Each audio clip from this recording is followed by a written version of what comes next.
All right. We should be live.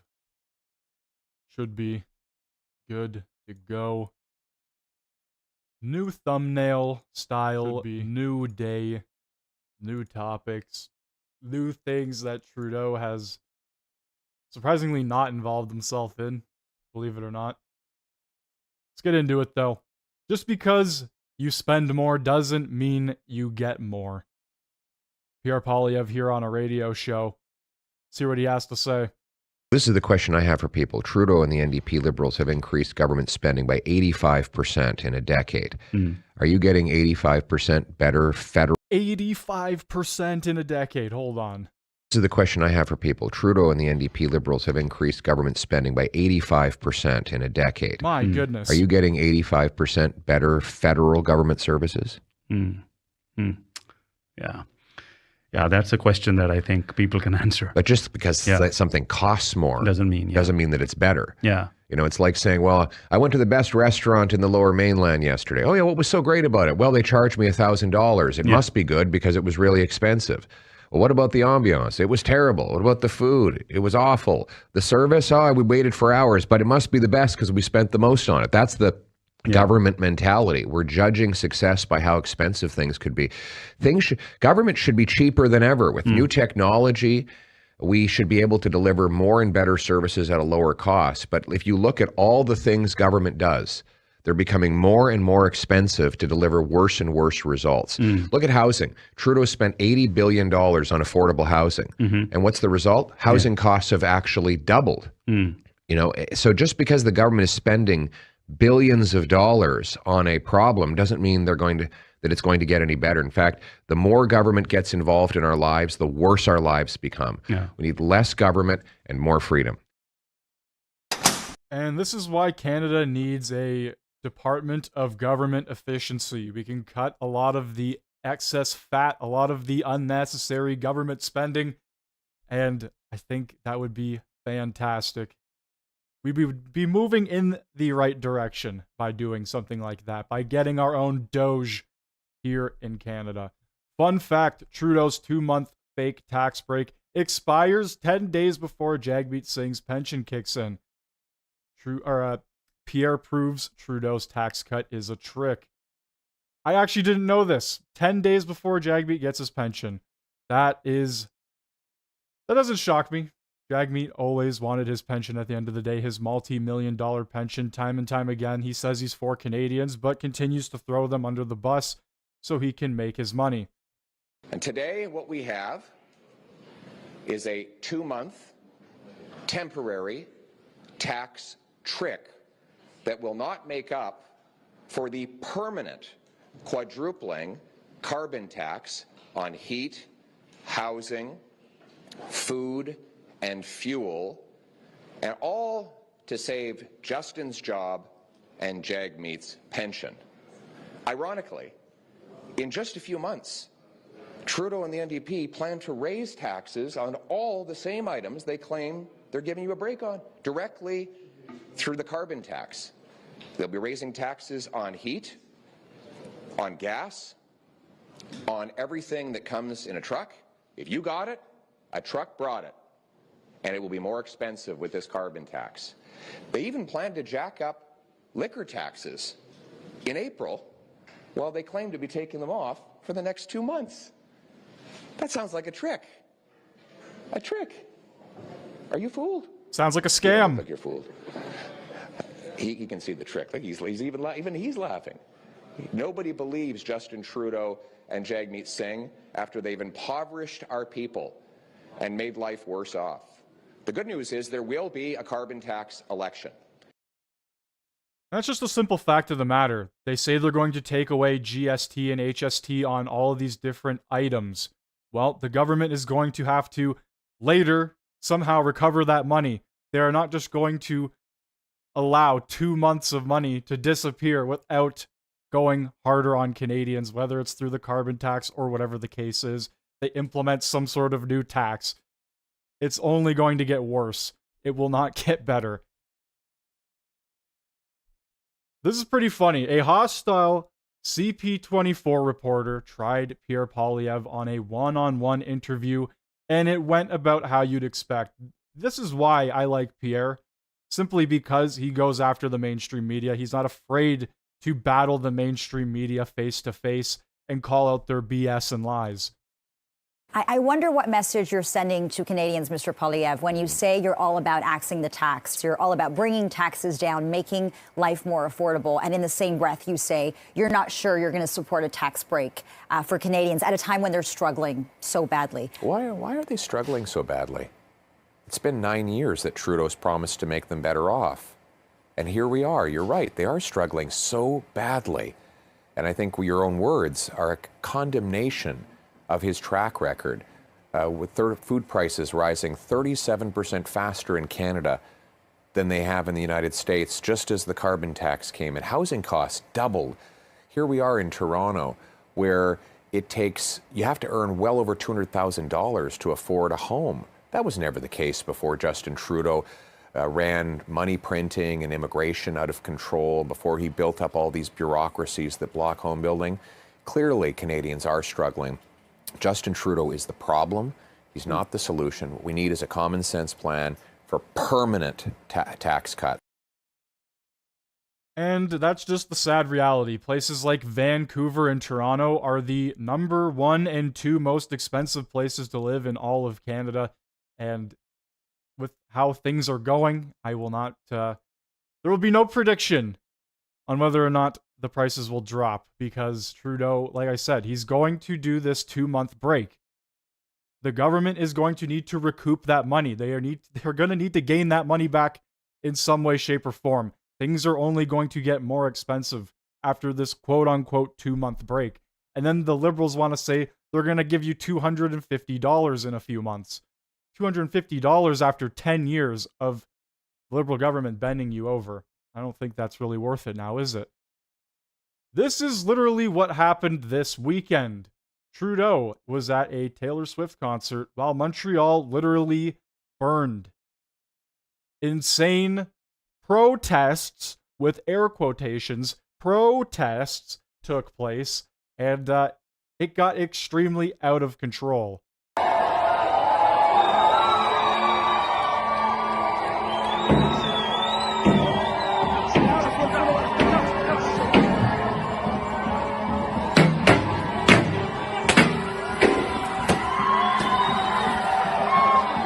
So yeah, a whole lot of not good going on there. Look at this guy look at him putting his peace signs up, having the time of his life while people are breaking into buildings and doing God knows what. Here's another couple videos we could go through. Close. Close. This is you're first. Oh, shit. I'm gonna have to be careful with some of these videos because I'm not entirely sure what they're showing.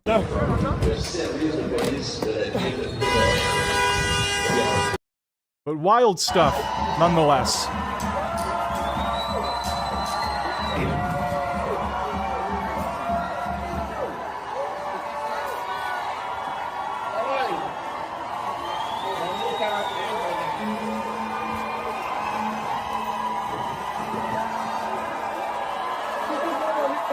All right, if we continue on here, got some more videos.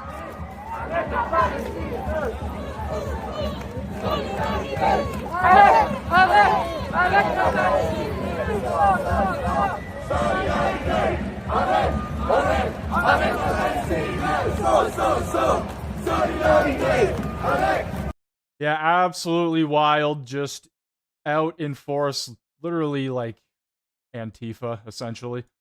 And look, this is a comparison of what happened at the quote-unquote violent freedom convoy, the quote-unquote out-of-control protesters full of hatred at the freedom convoy. Canadians were shocked and frankly disgusted by the behavior. Disgusted by this man destroying this man in chess while having a little beverage outside of Parliament. Disgusted by this massive Canadian flag and these people hugging. What a vile act of free coffee for all, and donations will go to the convoy. This is vile, gentlemen. Ladies and gentlemen. We won't give in to those who fly racist flags. We won't. Yeah, what an absolute I can't believe that they were playing hockey in the street. That is just so not Canadian. But if we continue back to the weekend that just happened.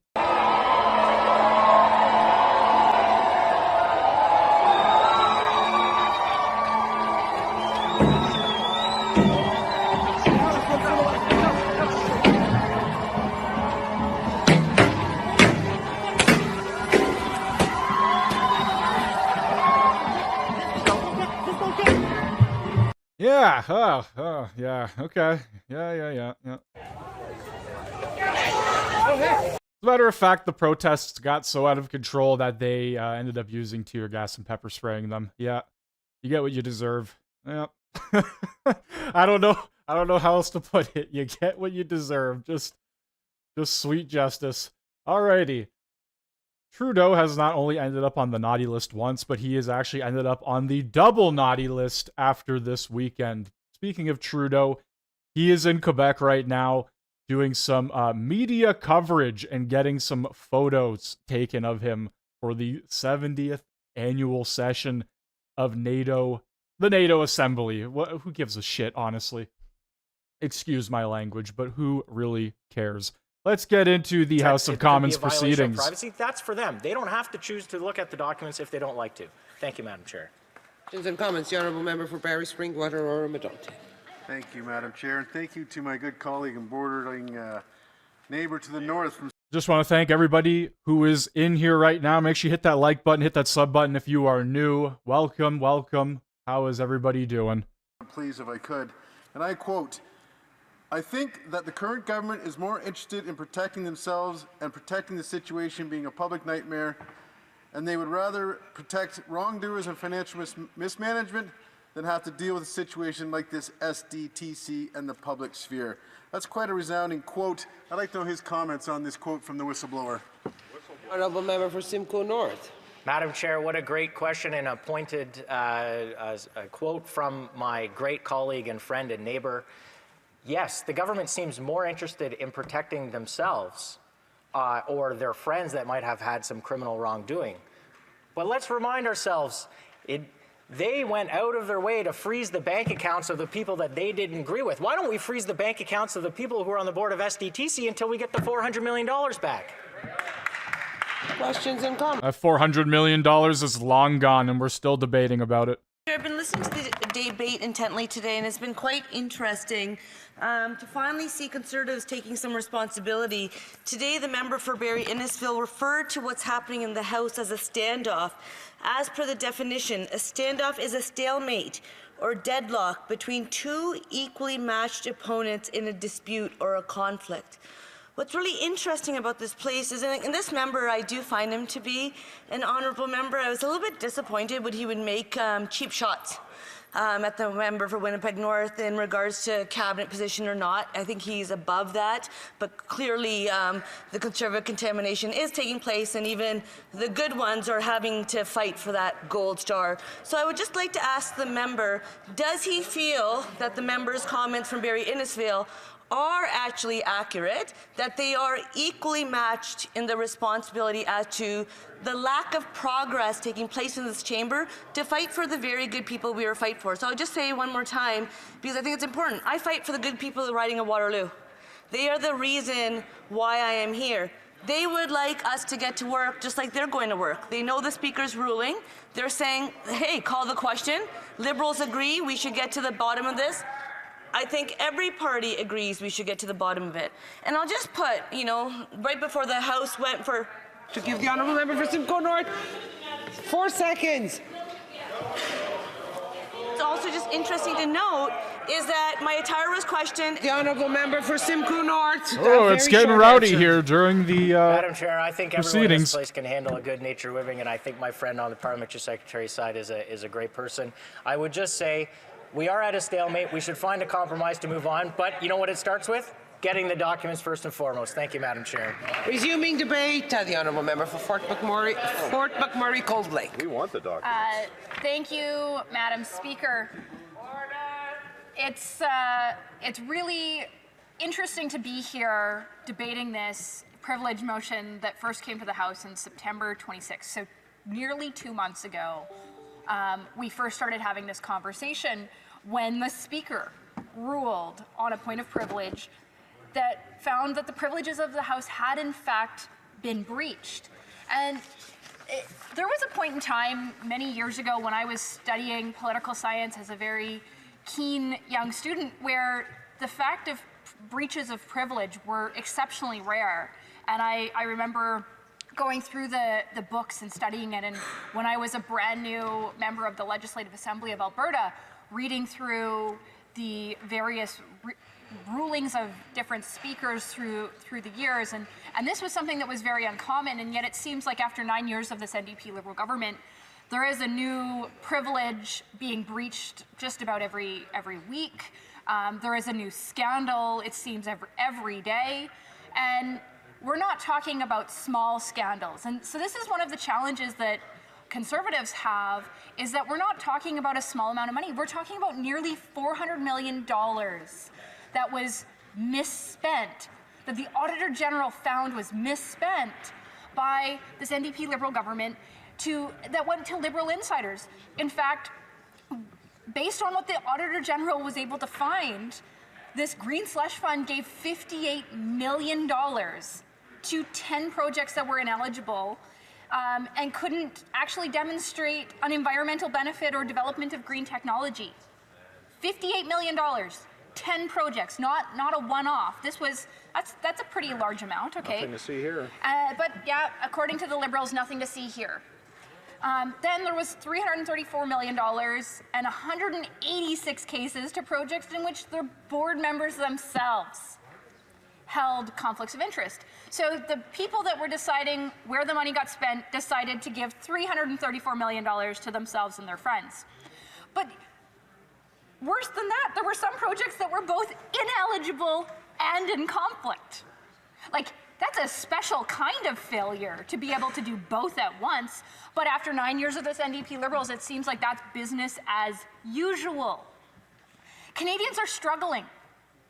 We have 1 in 4 parents that are themselves skipping meals, going without food to make sure that their children have food.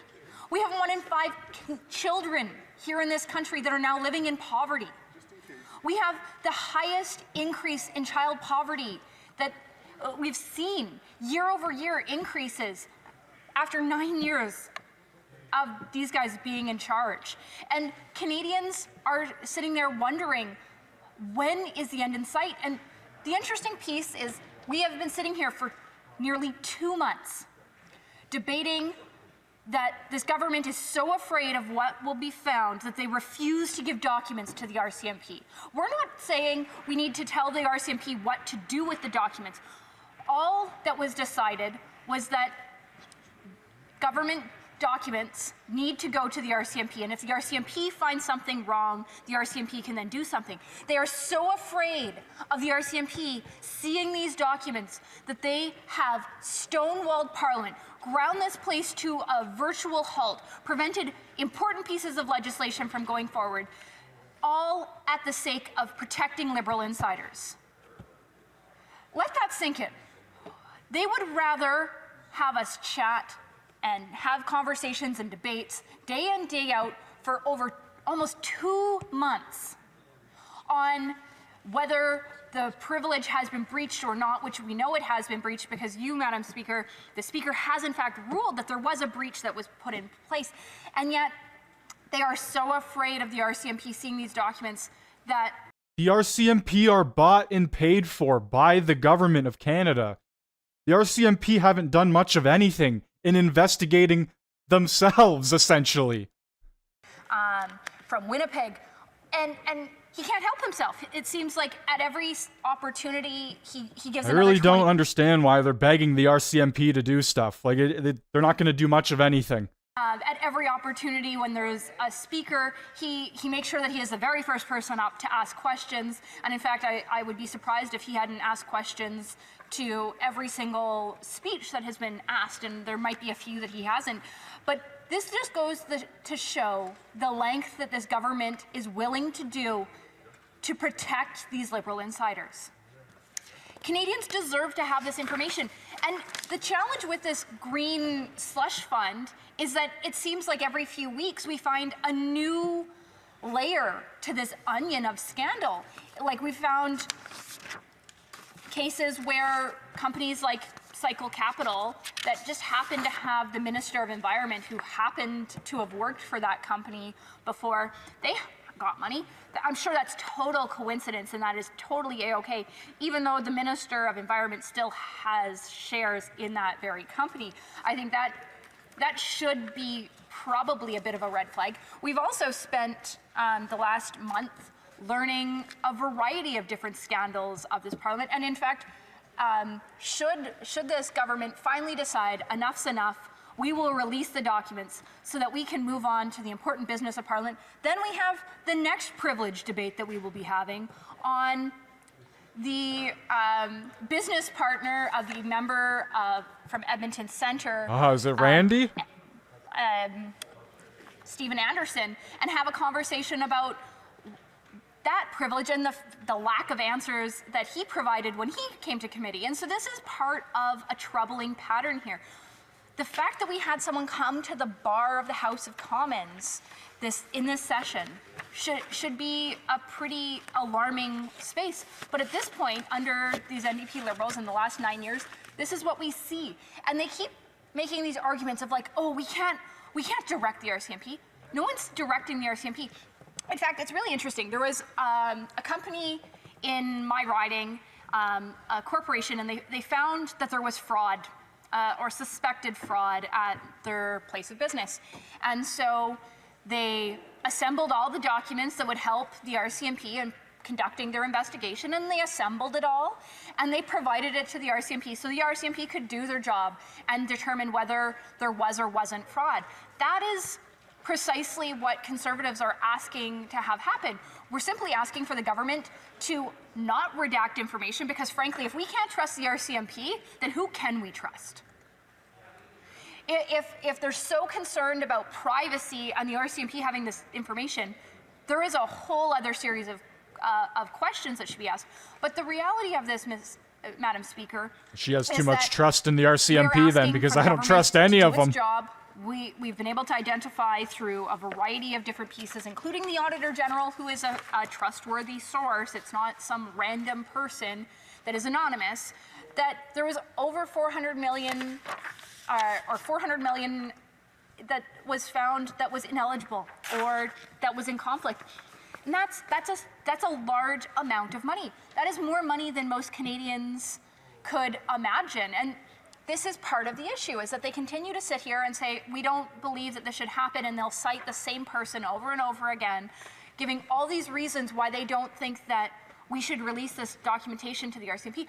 But here's the difference between what they're trying to say and what the reality is the government of Canada is effectively the employer here. And so it is government money, it is taxpayer money, and we owe it to taxpayers to make sure we're getting to the bottom of this. And so, wow, I'm glad somebody in the government realizes that. We need to investigate this. We need to have the RCMP, that is the organization that has been tasked with getting to the bottom of But she clearly doesn't also realize that the RCMP are bought and paid for by the government as well, which means the Liberal government can hire new RCMP whenever they please. To do what? Investigate themselves.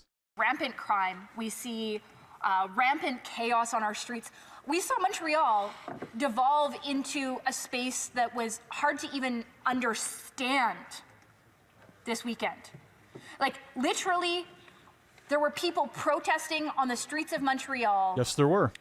In anti-Semitic ways, and it took until the next afternoon for the Prime Minister to even say and condemn those actions, which is, in my opinion, very That's because Trudeau was jamming out to T-Swift all night long. He was busy. He had pre-existing commitments. Pre-existing commitments. Most people can do two things at once. I know I can chew gum and walk at the same time. And so when I have family commitments or different kinds of commitments and something pressing comes up, My phone is never very far away, and I am capable of approving a statement or putting out a statement in effectively real time or as close to real time as possible, the exception being if I'm on an airplane. But we know that the Prime Minister wasn't on an airplane and didn't have a lack of access to internet. So the delay is a questionable delay at best. But this is part of the track record. They have become so accustomed to scandals that it doesn't even seem like they're concerned about this. And this is one of the things, and I'm sure that the Liberal members will give all these answers as to the fact that they are so concerned about these scandals. But I'm just going to give a little bit of a reminder here. We had the Prime Minister's Cash for Access scandal of him inviting wealthy people to come and breaking all these ethics rules. We then had the Prime Minister go to the Aga Khan's Island, taking a gift of the charter flight that is against the rules and breaking the very first Prime Minister in Canadian history to actually break the ethics rules. That was this Prime Minister. And so, you know what, they're kind of okay with breaking the rules and skirting around things. Then there was all of the challenges of his trip to India in 2018 and some of the cultural appropriation, just to kind of be fairly vague in that piece, because I think many Canadians saw the pictures and had some serious concerns as to whether this was actually a serious Prime Minister or not. And that was where I know a lot of my constituents, and I was an MLA at the time, were starting to question and actually have very serious concerns, like, is this guy serious? And it very quickly, as things have gone through, realized that no, if he is serious, that's even scarier. Then we saw the SNC-Lavalin scandal, which was the second ethics violation, where the Prime Minister politically interfered with the Attorney General, a strong Indigenous woman, Jody Wilson-Raybould, and effectively fired her, trying to just protect SNC-Lavalin and save jobs in Quebec. And the company was charged with fraud and corruption and basically sending $48 million to the Libyan government between 2001 and 2011. And while eventually the end of that was that Wilson-Raybould, a strong Indigenous woman, was thrown out of caucus and is no longer a member of Parliament. But they're okay with that because they had to protect the Prime Minister. Then there was a series of different illegal election donations to the Liberals over many different years. And then the We Charity scandal. That's where I think a lot of Canadians really started to go, okay, enough is enough. Like, you've got to be joking me. Where the Prime Minister chose We Charity, which he had family ties to, his mother, his brother, and his now ex-wife, who does a variety of paid speaking roles for this charity. They gave them a $912 million contract. So the Prime Minister's mom earned a total of $250,000 for speaking at 28 events. His brother was paid $32,000 for 8 events. And his ex-wife also made a variety of appearances. And the Prime Minister didn't step aside from the cabinet table on the discussions around this. And here's the crazy part is, effectively, after all the scrutiny, the government changed directions, and We Charity was no longer responsible for the contract. But this was after spending a large amount of Canadians' dollars on a scheme without proper oversight. But then, because like those scandals aren't enough, then we get into the Arrive scam, where government paid GC Strategies 118 contracts worth over $107 million to a two-person company, 2 persons. And we've had a variety of different organizations and people say that this was an app that probably could have been designed in a weekend for about $80,000, but it was the government. So of course, why wouldn't we just waste money under this NDP Liberal government? And in fact, Kristen Firth of GC Strategies was called to the bar of the House of Commons for refusing to answer questions at committee. This is the first time that it happened since 1913. It was kind of cool to be in a historic space and see that process go through from like a very academic space, but for the sake of transparency and access to Canadians, it is exceptionally troubling that we are at a space where these kinds of things keep happening, and the Prime Minister's answer is that it's someone else's fault, or we've experienced it differently, or we've all learned a lesson. It can't ever be his fault, because he refuses to take accountability for any action. In fact, with the member from Edmonton Centre, it took weeks of scandal after scandal being uncovered before, and he wasn't fired. He stepped outside. There was a mutual decision between the Prime Minister and him. In fact, the day before this mutual decision was made, the Prime Minister was defending him outside of this country. And this is part of the problem, is there is no ministerial accountability anymore after 9 years of this NDP Liberal. There is no accountability for the Prime Minister after 9 years of these NDP Liberals. There is no accountability from the government. In fact, they act like it is their money to spend, and Canadians should be grateful that they're giving them small amounts of their money back, and they're bribing them with a variety of different pieces, including this newest piece in the sprinkling Canadians' money back to themselves, this weird 2-month pause on GST for a small amount of things, but it doesn't count to everything, and this is part of the challenge. And so, chocolates. Well, if you go to a company like Loblaws and you get a chocolate basket during that 2-month period of time, that will be GST exempt. But if you went to a chocolate boutique that specialized in chocolates and bought a chocolate basket, that probably won't be GST exempt from the information that we've had in a space where the CIB has already come out, and the CFIB, so the Canadian Federation of Independent Business, has already said this is problematic. And having grown up in a small business family, I know the number of small business owners I've talked to that, like, their point of service systems don't just allow for quick changes. Yeah, many people are now digital, and so this might not be a bureaucratic nightmare for all businesses, but for small businesses that don't have an electronic point of service system, this will be very difficult, and this will put a lot of work back on them. But this is how this NDP Liberals do. They don't actually want to solve the problem. The solution would be quite simply to axe the carbon tax on everything for everyone for good. Here. That would lower the price of groceries, that would lower the price of home heating, that would lower the price of fuel, that would lower the price of food, that would lower the price of just about everything. But no. They would rather their tax scheme of a carbon tax that has all economic pain and no environmental gain to continue hurting Canadians and then sprinkle little pieces of money back at them. Like, they're doing a GST exemption on Christmas trees, but their GST exemption is only going to start on December 14th. Most people already have their Christmas tree purchased by December 14th, so I'm not quite sure who this is going to help.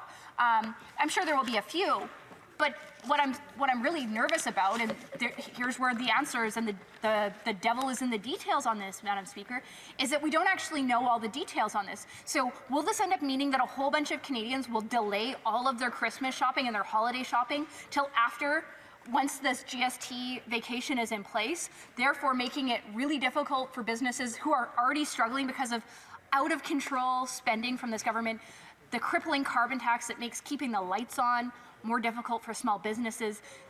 Will they have a harder time and end up having their sales in a shorter window of time, making the customer experience more difficult and their overall enjoyment more difficult? And these are the realities. After 9 years of this NDP Liberals, they've lost the plot. They've lost the ability to realize that the decisions they make and the fact that they are going to continue to block good documents from going to the RCMP, unredacted, is going to hurt Canadians. And eventually this information is going to come out. The question is just, are they going to wait until after the next election, or will they do the right thing, get Parliament back to work, and release the documents unredacted? Here, here. If only they would do so. Oh boy. Yes, thank you, Madam Speaker. And the member wanted to focus attention on the issue of scandals. And the leader of the Conservative creepy Party, Kevin. Directly and indirectly, when he was a part of the Stephen Harper government. Let me give a bit of a list. Anti-terrorism scandal, $3.1 billion. Phoenix scandal, $2.2 billion. G8 spending scandal. The ETS, $400 million scandal, F-35 scandal, Senate scandal, election scandals, plural. He's directly involved in one of those too, by the way, Madam Speaker. And then I got another, Stephen Harper is serial abuser of power, scandals, corruption, abuse of power, Madam Speaker. It's a hefty book, 70 different scandals in that one. Now, the question that I have for the member opposite is that who would she recommend to her constituents that they listen to? The RCMP, the Auditor General, or the politically motivated, self-serving leader of the Conservative Party on the issue of giving the documents directly to the RCMP? Do we ignore what the RCMP are saying? Do we know what ignore what the Auditor General are saying? Do we ignore what law experts are saying? All because she wants to follow her leader. Law experts, by the way. Thank you. Can't name one of them, but there's law experts. Politics. It was actually a really interesting time. It was right around the Liberal sponsorship scandal where there was actually cash being put into envelopes from Liberal coffers. And they were like literally stuffing envelopes with this. There was so much money and like this was cash. And so that actually brought down Paul Martin's government. So if he's going to really go into scandals, he really has to be careful because at least Paul Martin did the right thing. And eventually the NDP actually supported the Conservatives in bringing down that government because they realized that their job was to keep accountability for Canadians. This costly coalition of the NDP Liberals, they've literally sprinkled a little bit of GST vacation for a couple months on a few products just to buy back the support of this failed marriage of the NDP Liberals. Not gonna work. Questions et commentaires, questions and comments. The Honourable Member for Toronto St. Paul's. Speaker, I wanted to thank the members today that have highlighted the activities in Montreal over the weekend, the riots, and draw attention for a moment to the different symbols that we saw there. We saw the hammer and sickle, we saw Daesh flags, and we saw watermelon buttons as well. The question to my colleague is, as I'm new in this House, and I'm often reminded of that by the members opposite, who must feel threatened in some way by me to try and take down the most rookie MP on this side. But my question is, because I'm new, could you comment on whether the deflection from the government is something that you've seen a lot over the time, or is that something new? Ban communists from Parliament. Get them out. The Honourable Member for Fort McMurray, Cold Lake, I'm sure will. I want to. Thank you, Madam Speaker. There might be a difference between whether you want to share your opinion and whether you are able to share your opinion. But to my colleague from Toronto St. Paul's, it is so spectacular to have a Conservative in that seat within the GTA representing those views. And I have been so fortunate in the couple months that we have been able to work together to learn from you and to learn some of the unique challenges that people in Toronto are facing that we hadn't heard because no one on the Liberal benches brings those concerns forward because it's not politically salient to them. And he raises some very serious concerns regarding the Jewish community and the sense of safety and the lack of safety. It's not just the sense. People don't feel safe, but they no longer are safe. And so I want to thank him for his amazing advocacy for the people of Toronto St. Paul's, and I look forward to adding more members from GTA with his help in the next election, whenever that happens to be. That's right.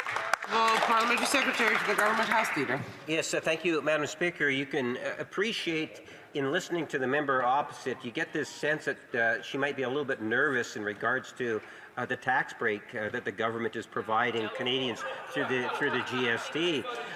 It's almost as if the Conservatives are a little scared. They don't want to vote against it, yet they're being obligated, possibly by their leader, to be voting against it. I think more people should be afraid of this tax break because in the long term, it's not going to help. It's actually going to make things way worse. She, as an individual member of Parliament, or does she believe the Conservatives will be voting against the tax break that the government's providing to Canadians for 2 months? Honourable member for Fort McMurray Cold Lake. Thank you, Madam Speaker. This weekend, I went home, as I often do. I actually go home every weekend, and when I travel, on Friday mornings, I leave Ottawa at like 5 in the morning. So it's a pretty early flight, so I often am wearing a hoodie, and I'm rather incognito. People don't often realize that I'm the member of Parliament when I get on. It is very cold when I land, but the hoodie is more that it helps me sleep on the one flight. And so when I got on my final flight, the flight from Calgary to Fort McMurray, there was a group of people, and they didn't know that I was a member of Parliament, and they were actually talking about the tax, the so-called tax breaks, this like vacation on GST on a small amount of items. And they were talking about how they were so frustrated that the government, that the NDP Liberals think that they can buy their votes by giving a small amount of their money back just in time for Christmas. And it was really interesting. This one particular woman, she actually said very clearly, and I went over and afterwards I said, actually, I'm the member of Parliament. It's great to meet you. But she said, you know what, if they really wanted to make a difference, they would axe the carbon tax. Right. That has a bigger impact on my life. Or give a friendship bracelet. And so these are one of these Friendship pieces that we're not bracelet. going to take any lessons from that member or them on what they think affordability is for What the hell is Canadians. this guy because talking about? Canadians in my riding and Canadians from coast to coast to coast, they see the impact of the carbon tax on their heating bill. They see the impact of the carbon tax every time they fill up their vehicle with gasoline. They see the impact of the carbon tax every time they get their gas bill. So I'm sorry, Madam Speaker, giving a small amount of money sprinkled in a very abstract, obscure way for 2 months is not going to actually provide the help Canadians need that are struggling to put food on their table. Like I said, 1 in 5 children is living in poverty in Canada, and that is due to this NDP Liberal mismanagement of the economy. She's got a bracelet. Cheers to that. If you guys are new to the stream, make sure you hit that like button, hit that sub button, turn the notification bell on. I do cover House of Commons proceedings and question period whenever it is live. Let's get back to it. Member mentioned children, and I know, like myself, the member is a mother and has 2 beautiful young children. We were talking earlier this week when the announcement was made about the different expenses that she has as a mother, and so I thought perhaps she could make some comments on this new announcement relative to being a mother, and as to really the little impact that it will have on her day-to-day necessities as a mother of 2 children. Thank you very much, Madam Speaker. The Honourable Member for Fort McMurray Cold Lake. Thank you, Madam Speaker, and thank you to my colleague for that question. And yeah, and this is one of the interesting pieces. So maybe in some parts of the country, you can wait till December 14th to buy your children winter boots or a winter jacket, but that's not the case in most parts of rural Canada. In fact, I just pulled up the weather app. It's -13 in Fort McMurray. We've got a full snow cover. So I can't wait to save 5% on a snowsuit and wait another month before my children would have appropriate winter gear. Parents can't afford to do that because they would be putting their children at danger. And so this is part of the struggle. Like I said earlier, if this government really cared about helping Canadians that are struggling with this cost of living crisis that they caused, there's a very simple answer. They could axe the carbon tax on everything for everyone for always.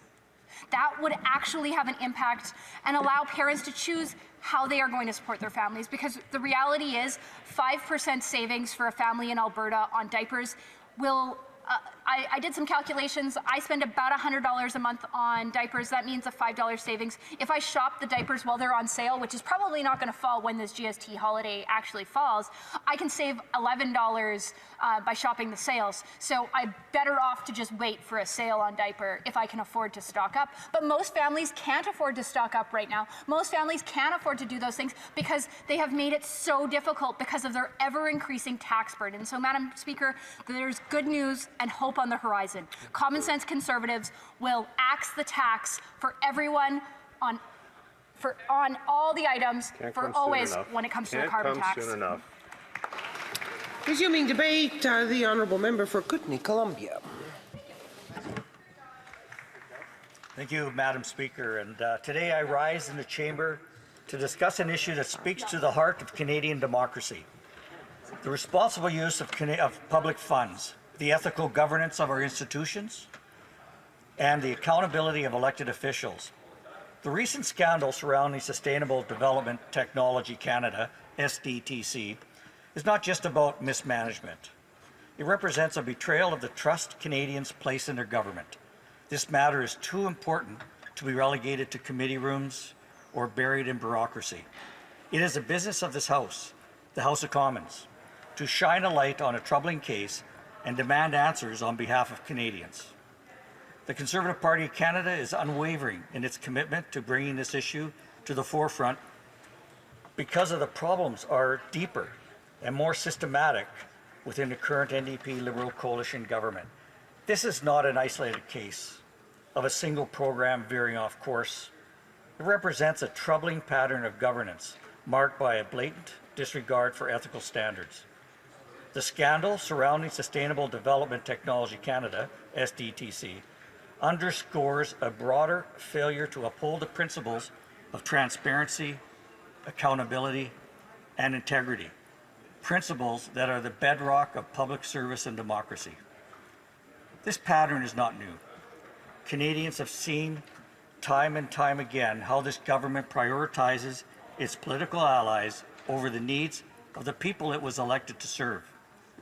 Whether it is through mismanagement of public funds, conflicts of interest, or lack of transparency, the actions of this government betray a troubling disregard for the trust placed in it by Canadians. Each new revelation adds to a growing sense that corruption and insider dealings have become the norm, eroding public confidence in the government institutions and creating a sense of disillusionment, frustration, and disappointment amongst the people. Transparency, accountability, and integrity are not mere buzzwords or lofty ideals. They are practical, essential principles, pillars that guide how a government should function. Transparency ensures that the public has access to the information they need to hold their leaders accountable. It allows for Canadians to see how their tax dollars are being spent and whether or those expenditures align with the public interest. Without transparency, the government operates in the shadows, free from scrutiny, and unburdened by the consequences of its actions. Accountability goes hand in hand with transparency. It is a mechanism by which leaders are held responsible for their decisions and actions. In a democratic system, accountability ensures that no one is above the law. Nobody has kept this government accountable for 10 years. Of power. For the government to refuse to release unredacted documents despite a direct order from Parliament is to undermine this critical pillar of democracy. Such behavior sets a dangerous precedent, suggesting that the government is willing to disregard its obligations to the public and to the institution of Parliament itself. Integrity, the third pillar, is about more than following the rules. It's about doing what is right, even when no one's watching. It's about prioritizing the public good over personal gain or political expediency. The scandals that have plagued this government reveal a profound lack of integrity. When public servants approve funding that benefits their own ventures, when conflicts of interest go unchecked, and when leaders refuse to admit fault or take corrective action, they compromise the very foundation of trust upon which governance is built. This is why the Conservative Party of Canada is determined to bring this issue to the attention of every Canadian. It is not just about recovering the misused $400 million or addressing the 186 documented conflicts of interest. And it's got to be way more than $400 million, too. That the days of unaccountable governance must come to an end. It's about restoring faith in our democratic institutions and proving that elected officials can and will be held to the highest standards of conduct. They don't even have all the information yet. It's only going to get worse the further it goes. What good governance looks like. It is a chance to remind Canadians that they deserve better than corruption, secrecy, mismanagement. They deserve a government that respects their hard-earned tax dollars, that governs with honesty and fairness, and holds itself accountable to the people who elected it. The Conservative Party is ready to lead by example, offering Canadians a government that places transparency, accountability, and integrity at the heart of its agenda. This is a commitment. It's a core value that will guide every decision, every policy, and every action. Canadians deserve nothing less than a government they can trust, a government that serves them, not itself. Let's revisit the purpose for which SDTC was established. Launched in 2001, this initiative was intended to position Canada as a leader in clean technology. Its mandate was ambitious but clear: to fund projects that would reduce greenhouse gas emissions, improve air and water quality, and promote sustainable resource use. By supporting early-stage innovations, SDTC aimed to drive environmental process while fostering economic growth. At its best, SDTC represented the kind of forward-thinking policy Canadians expect from their government. It was instrumental in supporting breakthroughs across various sectors. In the energy sector, it facilitated advancements in renewable energy, energy storage, and efficiency. In agriculture, it championed projects that improved sustainability, projects that reduced emissions and conserved water. In transportation, it promoted innovations that reduced the carbon footprint of public transit and supported the transition of electric mobility. Beyond providing the funding, SDTC acted as a bridge between diverse stakeholders, industry, academia, researchers, and government agencies. By fostering collaboration, it accelerated the development and commercialization of technologies that benefited not just Canada, but the global community. This collaborative approach was essential for turning ambitious ideas into practical solutions. However, under this government's watch, SDTC has strayed far from its noble purpose. Instead of being a model of innovation and environmental stewardship, it has become a glaring example of mismanagement and ethical lapses. The Auditor General's recent findings revealing a shocking misuse of nearly $400 million in taxpayer funds. Stop the honourable member. Can we check the noise in the atrium, please? It's becoming very loud. Thank you. The honourable member for Kootenay Columbia. Thank you, Madam Speaker. The Auditor General's recent findings reveal a shocking misuse of nearly $400 million in taxpayer funds. This is not merely an administrative failure. It is an ethical crisis that demands immediate action. The Auditor General's report details a pattern of conflicts of interest that would be unacceptable in any organization, let alone one funded by public taxpayers' money. Of the $400 million allocated, $334 million went to projects linked to board members with clear conflicts of interest. 9 board members were implicated in a staggering 186 conflicts, using their positions to approve funding for projects that directly benefited themselves or their associates. One particularly shocking case involved a board member who at the same time ran a venture capital firm. This individual approved $114 million in funding for companies her firm had previously invested in, directly enriching herself and her business. Such blatant self-dealing is not only unethical, but undermines public confidence in the very institutions designed to serve the public good. The systematic nature of these abuses is further underscored by the Auditor General's findings. Of the 405 transactions approved by SDTC's board over 5 years, the Auditor General reviewed 226. Of these, 82% involved conflicts of interest. 82% of 226 that were reviewed. This staggering feature reveals the governance structure riddled with ethical lapse and lack of oversight. The mismanagement does not stop there. The Auditor General found that $58 million was allocated to projects that did not meet the program's qualifying criteria. These funds were dispersed without proper contribution agreements, a clear indication of administrative negligence. The Liberals government's industry minister tasked with oversight of SDTC failed to implement the necessary checks and balances. This oversight failure enabled nearly $500 million to be mismanaged. When confronted with these filings, the government's response was not to accept accountability or implement corrective measures. Instead, it chose to obstruct efforts to uncover the truth. Despite a parliamentary order requiring the release of unredacted documents related to SDTC, the government has refused to comply. Departments such as Finance Canada, Innovation, Science and Economic Development, and the Treasury Board Secretariat have withheld critical information, either redacting key details or refusing to produce the documents entirely.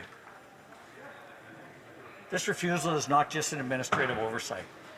It is a direct challenge to parliamentary authority and, by extension, to the Canadian people. The Speaker of the House has ruled that the government's actions violate parliamentary privilege, yet the obstruction persists, raising serious questions about this government's commitment to transparency and accountability. The consequences of this scandal are not limited to the financial mismanagement of SDTC. They extend to the broader economic and social challenges facing Canadians today. The misuse of public funds comes at a time when families are struggling to make ends meet. Inflation has driven up the cost of living, making it harder for Canadians to afford basic necessities such as food and housing.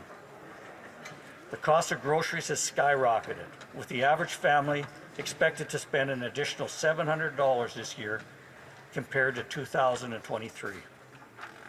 Food insecurity is on the rise, with Stats Canada reporting an increase from 11.6% in 2018 to 15.6% in 2022.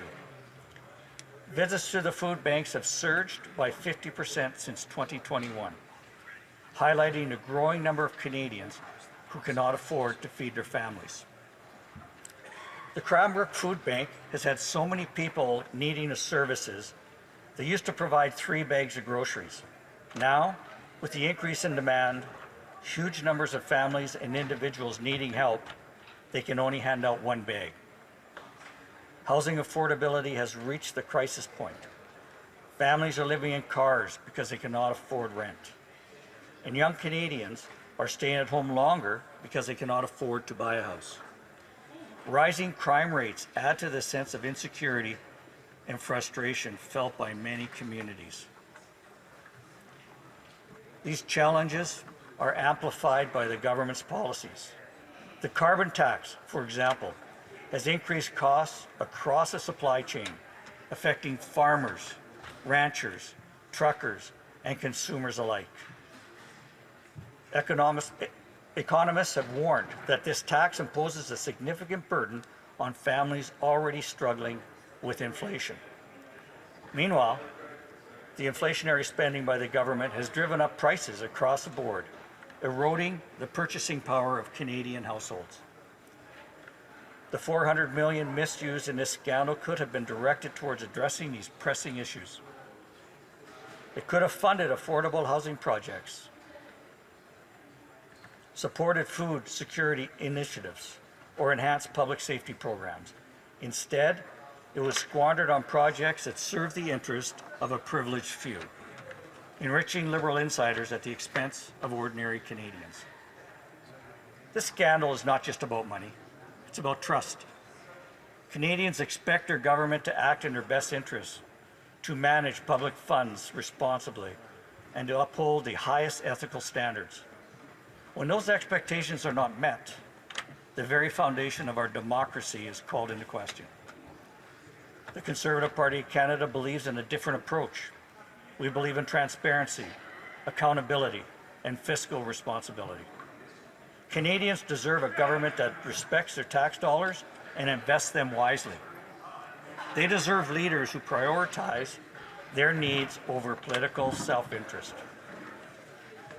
The refusal to release the SDTC documents is not just a bureaucratic failure, it is a morale failure.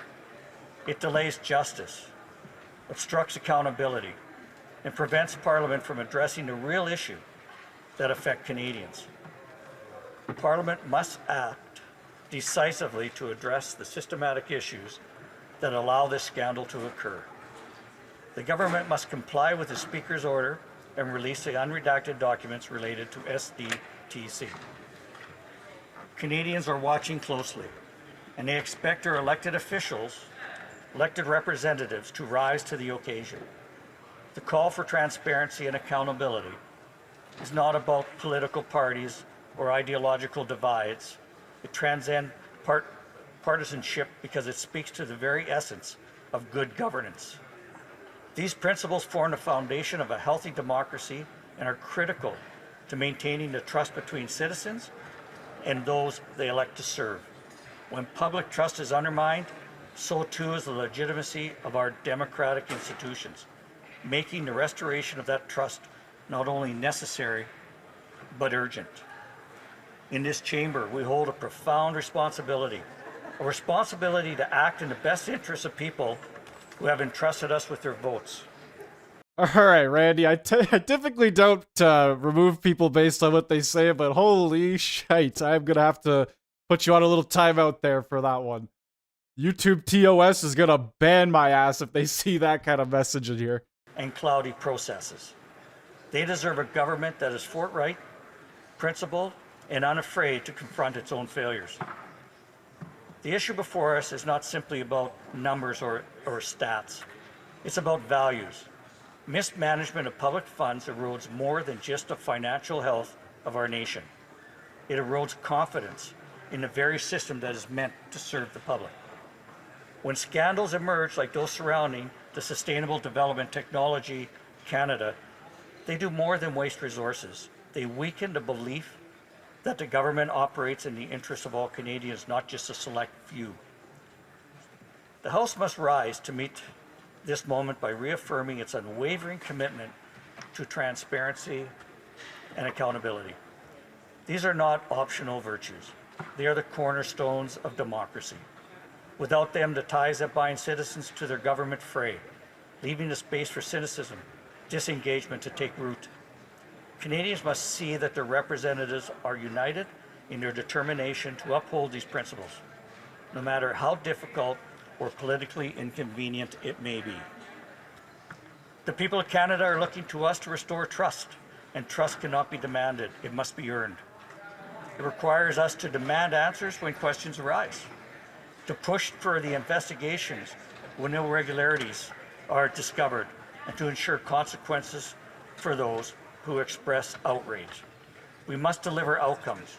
That is what accountability looks like, and that is what the people of Canada deserve. By taking a firm stand now, we can demonstrate that Canada's democracy is resilient.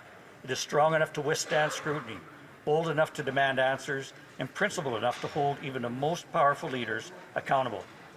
The strength is not given. It reflects the collective will of this House to act in the interests of the nation rather than the interests of political expediency. This moment is an opportunity to prove our institutions are worthy of the trust placed in them. It is a chance to reaffirm the democratic values that define us as a nation and show Canadians that their voices matter. This House must seize the opportunity not just to address the issue at hand, but send a broader message that the integrity of our democracy is non-negotiable. As parliamentarians, we have a duty to protect and uphold the principles that underpin democracy. This is not about just recovering lost funds or addressing specific incidents of wrongdoing. It's about preserving the integrity of our system of governance for generations to come. Let us take a moment to recommit ourselves to that duty and show Canadians we're worthy of their trust. In July 10th, this elected House, representing of the wills of Canadians, ordered the government to release all relevant... If you are joining right now, we will be getting into question period within the next 5 to 10 minutes. It is coming up very, very soon. Thank you for joining. Make sure you hit that like button, hit that sub button. Let's get back into it. For parliamentary orders. It's how little respect the Liberal government has for the institution. Canadians deserve transparency and accountability. Thank you, Madam Speaker. Questions and comments. The honourable member for Nepean. Thank you, Madam Speaker. Madam Speaker, the member referred to broader economic and social changes. He also referenced to the rents. I would like to ask him, with the inflation falling to 2%, with the interest rates getting cut 4 times, the rents in places like Toronto and Vancouver falling by over 9% year over year. And the member also talked about affordable housing. I also want to get his comments on the Housing Accelerator Fund, whether he is in support of it even now. Should abstain. The honourable member for Kootenay, Columbia. Thank you, Madam Speaker, and I want to thank the member for the question. I can say that when I go back to Kootenay, Columbia, when I talk to the people of Kootenay, Columbia, they cannot afford to buy groceries. So I'm not too sure where that member is shopping or where they're getting their prices, but prices have gone up so much they cannot afford to buy everything they need. And we actually need to start to do something about that. And right now we're not doing anything other than spending money that we don't have. Questions and comments, the honourable member for Barrie Innisfil. Thank you, Madam Speaker. And if anything that this scandal has taught us is that the players are going to play. The fakers are going to fake. Oh my God. And that this government cannot shake this scandal off. And there's a reason why this scandal is so profoundly scandalous, Madam Speaker, and that's because Canadians are impoverished. They're finding it hard for their groceries, and yet Liberal-connected insiders and cronies are benefiting to the tune, in this case, of $400 million and more in the past. Would the honourable member not agree that that just can't be the case, and we have to get to the bottom of this? Honourable member for Kootenay, Columbia. Thank you, Madam Speaker, and I want to thank the member for his great question. And yeah, absolutely correct. What we're talking about here is $400 million, 186 ethical violations, yet from across the road, we're talking historical issues or things that are not even relevant to the $400 million. That $400 million, if that was sent to Kootenay, Columbia, imagine what we could do with that money, how we could help people. We need to find out where that money went to, and all of the ethical violations are followed up through an investigation so that we don't have this happen again. Comments, the honourable member for Souris Moose Mountain. My colleague and friend from Kootenay, Columbia, for his well-presented speech. And one of the words that he hit on quite extensively was the word trust. And he spoke about it throughout his 20-minute speech quite extensively. And the reality is that Canadians throughout this country have lost the trust in this government. And part of what this government is trying to do is to basically distract people to truly understanding what it is. Because $400 million is not chump change. It's a lot of money, and it affects Canadians all throughout this country, and especially in his riding. And I'm wondering if the member would mind commenting again on how, in showing the fact that we're calling people out on this trust issue, it will bring that trust and faith and consistency back to Canadians. The honourable member for Kootenay, Columbia, short answer. Thank you, Madam Speaker. And trust is something that has to be earned. And that is what is not happening in this government today. You have to earn trust by your actions. When you're not accountable and you're not giving the unredacted documents that we've asked for this $400 million, that is telling Canadians that you don't care. That where is it? Why are they not unredacted? What's happened to our government when they're not producing those documents? Thank you, Madam Speaker. The honourable member will have 6 minutes after oral questions to continue with the questions and comments. Greg Statements is here. by members. Déclaration des députés. The honourable member for Nepean. On behalf of Shia Muslims across Canada, I condemn the recent deadly attack in Pakistan. On November 21st, gunmen ambushed convoys of Shia Muslims in Kurram district, killing at least 38 individuals, including women and children. Sunni Muslims and Shia Muslims generally coexist peacefully in Pakistan. However, militant groups like Deobandi militant groups, Salafi extremist groups affiliated to Islamic State, Tehreek-i-Taliban Pakistan, Bareilly group Tehreek-e-Labaik Pakistan indulge in the killings of Shia Muslims in Pakistan. Motivated by sectarian ideologies, these groups are responsible for numerous brutal incidents in recent years. They operate almost freely due to the absence of political will to prosecute them. I call on Canada to condemn the killings and convey to Pakistan the deep concerns of Shia Muslims across Canada. Thank you, Mr. Speaker. The honourable member from Dolphin, That was Swan wild. River, Neepawa. Mr. Speaker, I rise to recognize the incredible and ongoing contributions of Ken and Christine Waddell.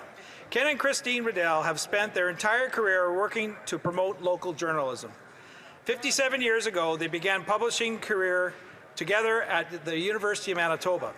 They would go on to spend their personal and professional lives owning and operating many local publishing companies, providing a valuable local lens for their communities. This includes 35 years of the Neepawa Banner and Press, 32 years with the Rivers Banner, and of this year, the new owners of the Verdun Empire Advance. But their contributions don't stop at publishing business. They are both actively engaged in their community of Neepawa. Ken has volunteered much of his time with the Neepawa Titans hockey team, and Christine has volunteered much of her time to the Tangled Threads Quilt Club and Neepawa Rotary Club. On behalf of the House of Commons, I want to thank them for being the pillars in their community and for giving a voice of rural Canadians for so many years. Our country is a much better place because of them. Yay, way to go, Dan. L'honorable député, the honourable member from Fredericton. Mr. Speaker, I rise today to call attention to the cluster of progressive neurological symptoms. Commentary, one-word shoutouts. Yes, I'm trying to listen to what they're saying. That's the whole point of this, Douglas. It's time we acknowledge the patients and their families who've been fighting this battle for years, who deserve answers, who deserve action, and who deserve a diagnosis so we can begin to treat, to improve the quality of life and save lives. To all the heroes who've been shouting from the rooftops when no one was listening, all of New Brunswick owes you a debt of gratitude, and we must come together now to get to the bottom of this unsettling situation. When the first cases began and the alarm was raised, too often those in power, a position of power, chose to look away, chose to avoid drawing attention to the matter by downplaying and detracting. Mr. Speaker, New Brunswick matters. Our health matters. We don't know yet what is causing the devastating and rapid onset of symptoms that patients are experiencing, and we don't know why those living in the Acadian Peninsula, Indigenous and young people under 45 are amongst the most afflicted. But we owe it to them to find out. I call on our government to be there, to work with experts and provincial partners to finally end the suffering and the silence. L'honorable député de Rivière. The honourable member for Rivière du Nord. Mr. Speaker, Adil Shakawi invited the crowd to pray for the annihilation of Israel. Cars were burned. Store windows were broken. Increasingly, we are seeing violence at Montreal protests. And it's increasingly clear what the target of this violence is. Quebec's Jewish community. Someone like Erwin Kotler, a human rights activist, has been threatened and is under police protection in Quebec. Meanwhile, people are firing on synagogues. And people are being threatened and harassed just because they're Jewish. This is unacceptable. People have a right to protest. People have a right to support Gaza in its conflict with Israel. We all are deeply concerned about the fate of the Gazans. We have seen how women and children are suffering in the Gaza Strip, and we want the war there to end. But these acts of anti-Semitism are shameful for pro-Palestinians and for Quebec. It needs to end. L'honorable député d'Argenteuil, la Petite Nation. Mr. Speaker, for 11 years, the Fairmont Le Chateau Montebello has been organizing an amazing holiday tree decoration activity called Trees of Hope. It's in the beautiful chateau, and these trees, Christmas trees, are sponsored and decorated by generous businesses from the region who give the money to the local food bank. I was very pleased with my daughters to decorate one of these Trees of Hope this year. We used the colors and symbols of our beautiful country to decorate the Christmas tree. I would invite everyone to go admire the Trees of Hope, which will be exhibited throughout the holiday period. Choose your favorite and be generous to the Petite Nation Food Bank, which is on the first lines of helping the most vulnerable members of our communities.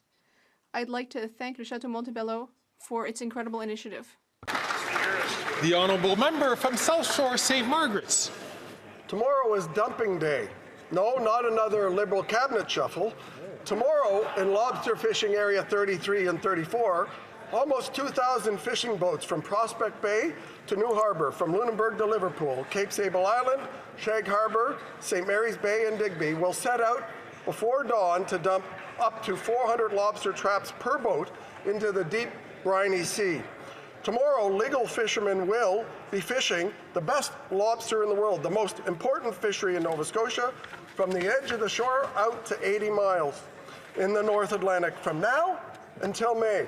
Waves crashing over them in storms and sunny days to catch the food we eat, the most dangerous fishery in the world. So my wish is this, for these lobster harvesters, that these seas be calm and that the lobsters be crawling. May the fishing grounds be prosperous, making long days seem short. May the shore prices and markets be steady, and may the thoughts of loved ones and family guide you safely back to port each day of the season.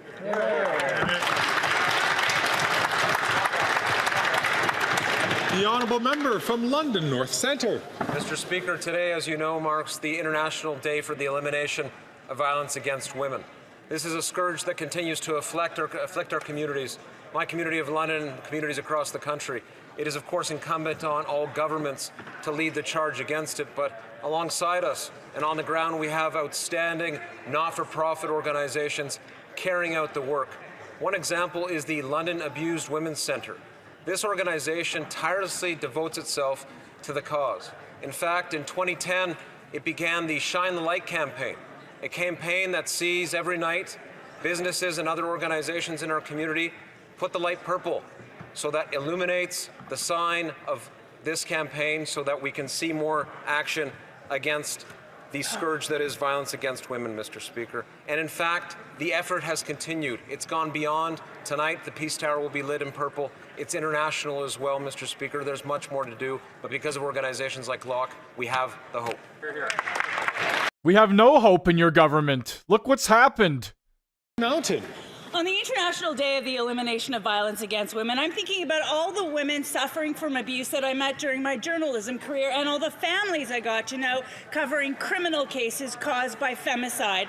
And gender-based violence doesn't stop at physical harm. It includes psychological and economic manipulation, which also have devastating effects that perpetuate cycles of violence and endure for generations.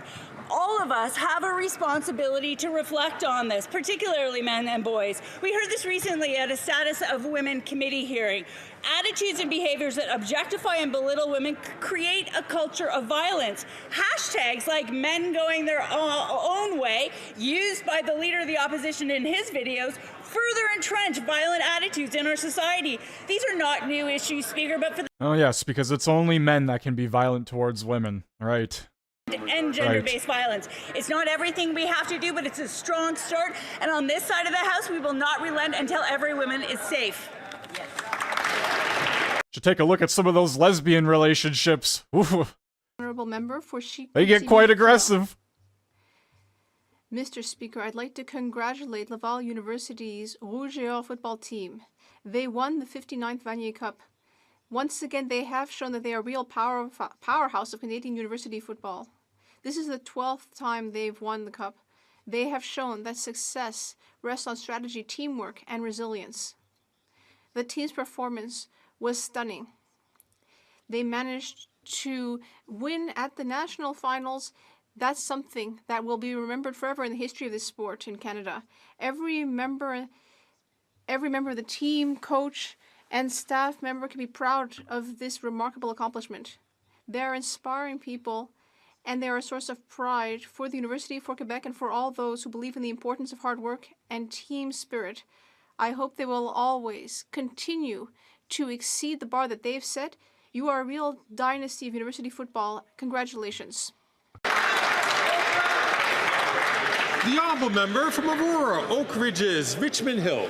Mr. Speaker, today is the International Day for the Elimination of Violence Against Women and the first day of the 16 days of action against gender-based violence. Violence against women is one of the most prevalent and pervasive human rights violations in the world and disproportionately impacts women from minority groups. I'm proud of our government's work to fight gender-based violence at home and abroad, including the 10-year action plan to end gender-based violence here in Canada, the inquiry into missing, murdered Indigenous women and girls, standing up for women internationally, like the Zendigi Azadi movement in Iran, and for the women of Afghanistan.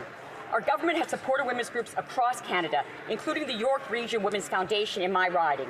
On this side, we support frontline organizations that protect women and educate young people, including young men, about the need to have healthy relationships. These are all programs the Conservatives cut under Harper and will cut again if they get the chance. Violence against women is not only a women's issue, it is a societal issue that we should all come together and act now to end. Let's eliminate gender-based violence, not the programs that fight against it. Thank you. The honourable member from Mission Mashpee, Fraser Canyon. Mr. Speaker, the NDP are a bunch of sellouts, despite the leader of the NDP's media stunt where he ripped up the coalition deal and said the Liberals are too weak, too selfish, and too beholden to corporate interests to fight for people. He continues to prop up the Prime Minister and his failed caucus. The leader of the NDP voted for the carbon tax over 24 times, pushing Canadians to food banks in record-smashing numbers with over 2 million visits in a single month. The leader of the NDP supports soft-on-crime policies and hard drug legalization that have led to a 50% increase in violent crime, causing chaos, death, and destruction. The NDP have supported housing and fiscal policies that have driven an entire generation out of home ownership, leaving young people hopeless about their future. And every day the Prime Minister remains in power, it is because the NDP keep him there. Let's call a carbon tax election now. Let's bring some common sense back to Canada. The honourable member from Lloydminster, Battleford. Mr. Speaker, after 9 years of this Prime Minister, life has never been more expensive for Canadians. Grocery prices have skyrocketed and Canadians are struggling to feed their families. Record numbers of Canadians are being forced to rely on food banks to survive, and many food banks are running out of food. Now, food insecurity has reached such alarming levels that 27 cases of scurvy have been identified in northern Saskatchewan. The patients all had one thing in common: a lack of nutritious food. This should not be happening in Canada, but this is the shameful record of this Prime Minister. Unfortunately, the worst is yet to come. This costly NDP Liberal coalition is hell-bent on quadrupling the carbon tax, which will only make everything more expensive. Canadians deserve access to safe, nutritious, and affordable food. Only common-sense Conservatives will bring home lower prices by axing the tax on groceries permanently.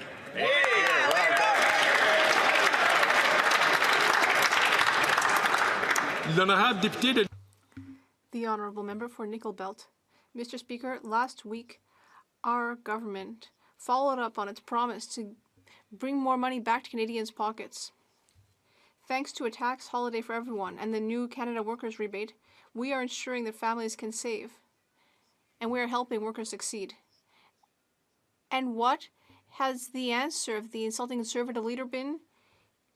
He's making all of the MPs in his caucus shut up, and Conservatives are ready to cut essential services like childcare, healthcare, and pensions. Canadians deserve much better than what the Conservatives are proposing. This is a perfect example of the way that our government is ensuring that workers and families will be able to buy what they need and save for whatever they'd like to buy in the future. And I hope that all members in this House will support this hard work to reduce costs for people in Nickel Belt and all Canadians. The honourable member from Edmonton, Strathcona. Mr. Speaker, today on the International Day for the Elimination of Violence Against Women, the NDP stand in solidarity with women, girls, and gender-diverse people facing violence in our communities and around the world. Globally, nearly 1 in 3 women have faced physical or sexual violence in their lifetime, and every day 140 women and girls are killed by family members. From Afghanistan to Ukraine, from Gaza to Sudan, the realities of war disproportionately devastate women, robbing them of safety, dignity, and opportunity. Canada must do more. A feminist foreign policy means committing to peacekeeping, supporting survivors of sexual and gender-based violence, and ensuring women are at the forefront of conflict resolution and recovery. Violence against women is not inevitable. It is a choice that we can work to end. Together, we must act boldly and compassionately for a world where everyone is free from violence and fear.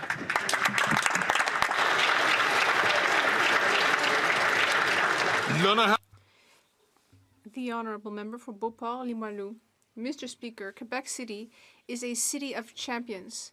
Laval University's Rouge et Or team won the Vanier Cup for the 12th time, which means that they are... Are you for real right now? You're going to talk about this while your entire city of Montreal is rioting and... You know what? Go ahead. Out of 22 points. Be my guest. I would also like to mention Glenn Constantin, the chief coach. He's a real legend of Quebec football. His players were ignored when the league made its individual awards, but they had their revenge because, as the head coach says, they won the only trophy that no one has to vote for. This team has an excellent program for training players, the best in Quebec and Canada. I'd like to congratulate everyone involved in making this win possible. You are all champions.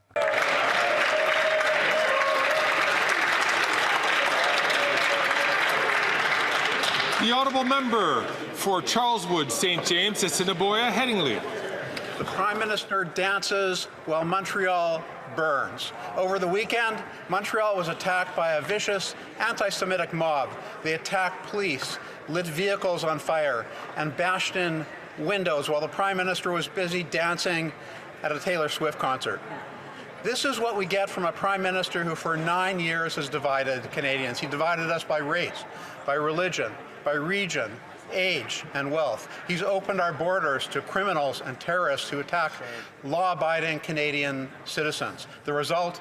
Fire bombings of synagogues, extremists attacking mandirs and gurdwaras, over 100 churches burned and vandalized, hate crime up 251%. And when it comes to fighting anti-Semitism, Second Cup has more chutzpah than this weak Prime Minister. Yeah.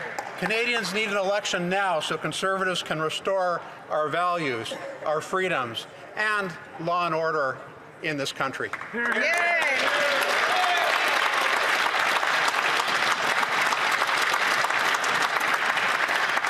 honourable member from Cape Breton, Canso.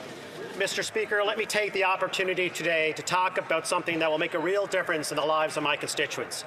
Starting December 14th, we're giving a tax break to all Canadians, along with a new working Canadians rebate, which will be delivered starting in early spring 2025. You guys have had 10 years to do this. See you later. For working Canadians, we are reducing costs when they're their highest for Canadians. These measures will build on the government's work to ensure Canadians keep more money, more of their hard-earned money in their pockets. From introducing $10 a day daycare to tax breaks for the middle class and small businesses, we've consistently targeted solutions that put money in the Canadians' pockets. But let's not forget, Mr. Speaker, one thing. The Conservatives want to cut these programs, and they want to make Canadians pay for more out of their own pocket. Instead of offering solutions to Canadians like we are doing on this side, they continue to focus on empty, empty, empty slogans. Yes. Questions orales, oral questions. Here we go. Question period, ladies and gentlemen. Pierre is ready to go. The protests, the violent protests in Montreal are the consequence of a prime minister who, for 9 years, has promoted woke, toxic, divisive identity politics that divides Canadians according to race, sex, vaccination status, etc. And along with dividing Canadians, he's erasing our history. He's allowing terrorists and criminals to come into our country. What's the result? 251 more hate crimes. When will he allow us to have an election so that we can fix what he has broken? Let's go. The Honourable Minister of National Defence. Mr. Speaker, and let me be very clear. What was on display in Montreal just this past weekend was criminality. The violence, the hatred, and the anti-Semitism that took place in Montreal is completely unacceptable, and everyone in this House must condemn it in the strongest possible terms. The Honourable Leader of the Opposition. The lawless hate riot that we saw on the streets of Montreal is what happens after 9 years of a woke Prime Minister pushing radical woke identity politics, dividing people by race, gender, vaccine status, religion, and more. On top of dividing, he erases our heroes and history, saying Canada has no core identity. He opened the borders to terrorists and lawbreakers. The results? Assassinations on Canadian soil, firebombings and terrorist attacks against places of worship, 251% more hate crime. It wasn't like this before this Prime Minister and won't be after he's gone. Why not an election so we can fix what he broke? Let's go, baby. The Honourable Minister of National Defence. Mr. Speaker, I personally believe that it is shameful that anyone would speak of the violence that took place on our streets here in Canada in political terms for purely partisan political intention. Mr. Speaker, I believe it is all of our responsibility to stand up to such hatred and to condemn it in the strongest possible terms, unequivocally and on behalf of all decent Canadians.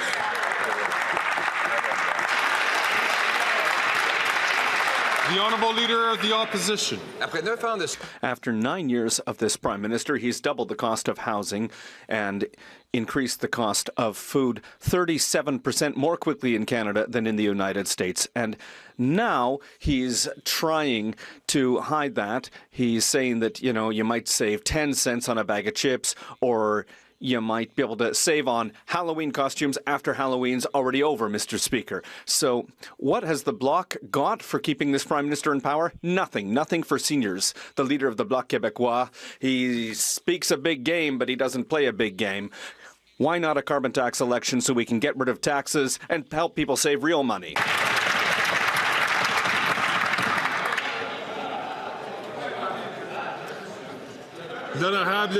The Honourable Deputy Prime Minister and Minister of Finance.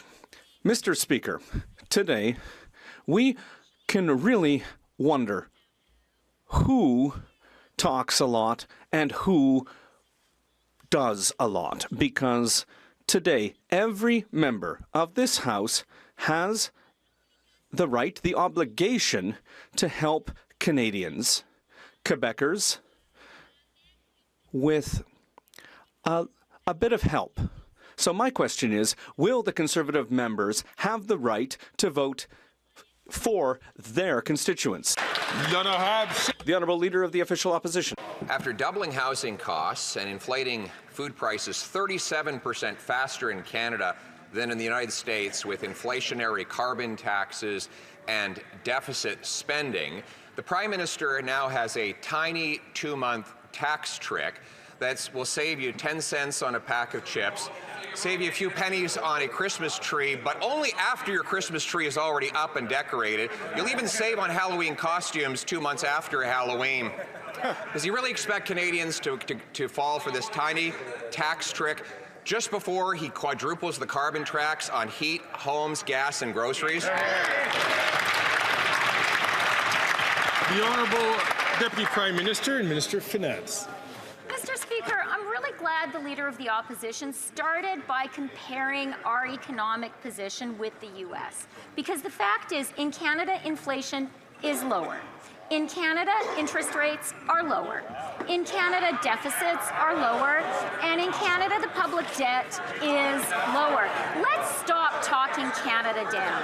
And when it comes to supporting Canadians, what I want to know is, will Conservative MPs be allowed to offer a tax break to their constituents? I know their constituents want it. That's what we're hearing from everyone.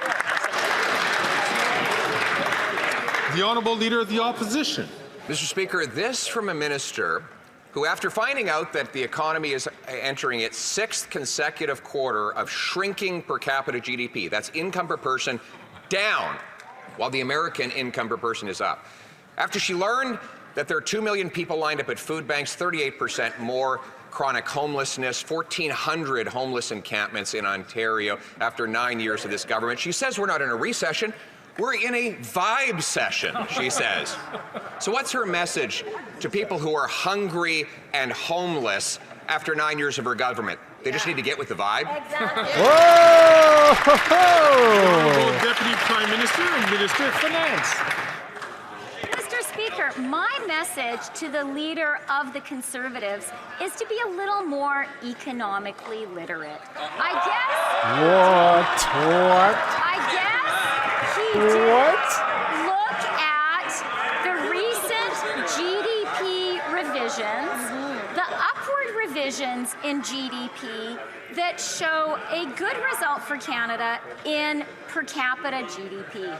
They also show that Canada has not had a recession, contrary to the predictions of many when we saw the COVID recession. We have had a soft landing. That's something to celebrate.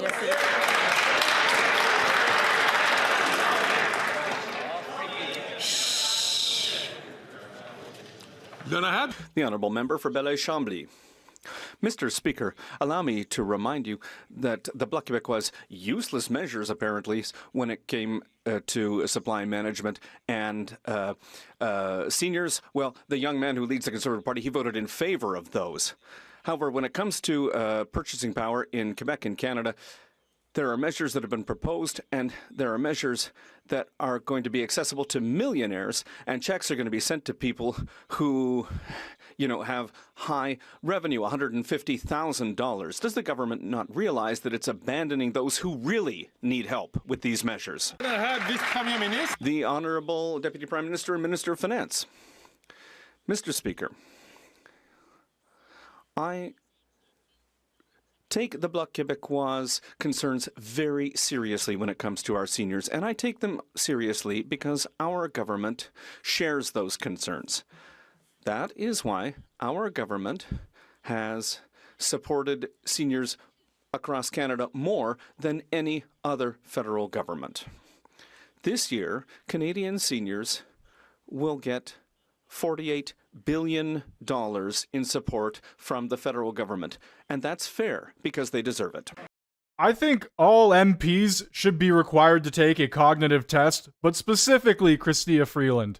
That you have to make is the one that people are making at home. She needs to take it first. She needs to be first in line to take that cognitive test because she is just spewing some of the most ridiculous stuff I have ever heard. For years now, and who are subject to discrimination and who don't have access to the vote-buying checks coming from the Liberal government. But listen, I don't understand how the Liberals supported the NDP to support them on this. I'd like to know how. The Honourable Deputy Prime Minister and Minister of Finance. Thank you, Mr. Speaker. I would like to start by clarifying one detail, and that's that I know that there are many seniors who are still working, and those who work will get the checks. I also want to say that I think that we all understand that seniors who are 75 years old and older are more vulnerable. They need more assistance, and that is why our government knows that we need to give them more support. The Honourable Member from Burnaby South. You know what's cruel? The $250 check that's going out in spring, You're this cruel, Liberal government is Jagmeet. excluding seniors, Shameful. people living with disabilities, and people who just started working. What a slap in the face. Why is this Liberal government excluding the most vulnerable in our country?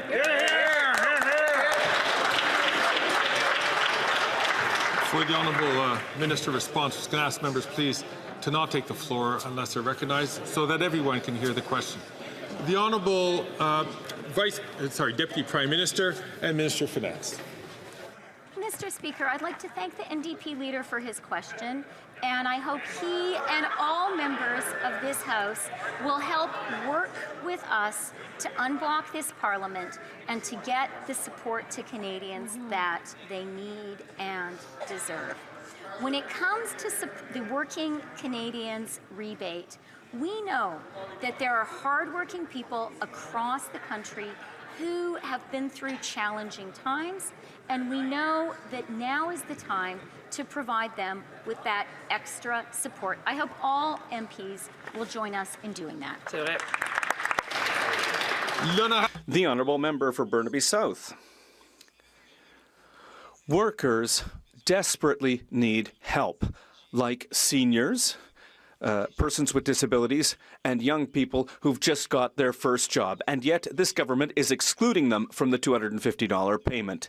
This is a slap in the face. Can the Liberals explain to the most vulnerable Canadians why they're not supporting? Every time he speaks, it's like a slap in the face. The Honourable Deputy Prime Minister and Minister of Finance. Thank you, Mr. Speaker. And I would like to thank the Leader of the NDP for his question. And I hope that he and all members of this House will help us sincerely help Canadians.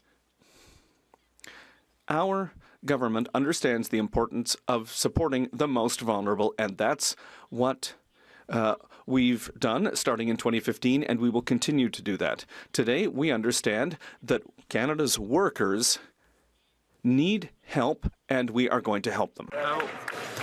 The Honourable Leader of the Official Opposition. The NDP leader is giving Canadians whiplash with his latest flip-flop and the flop on the flip.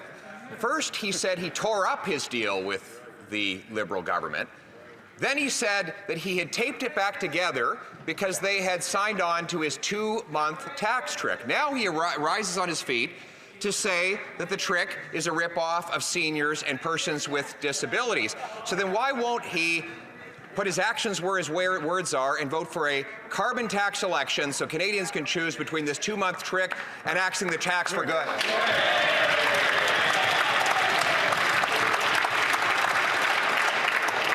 It will be of no surprise I'm going to ask the Honourable Member from New Westminster Burnaby, please, not to take the floor unless recognized by the Speaker.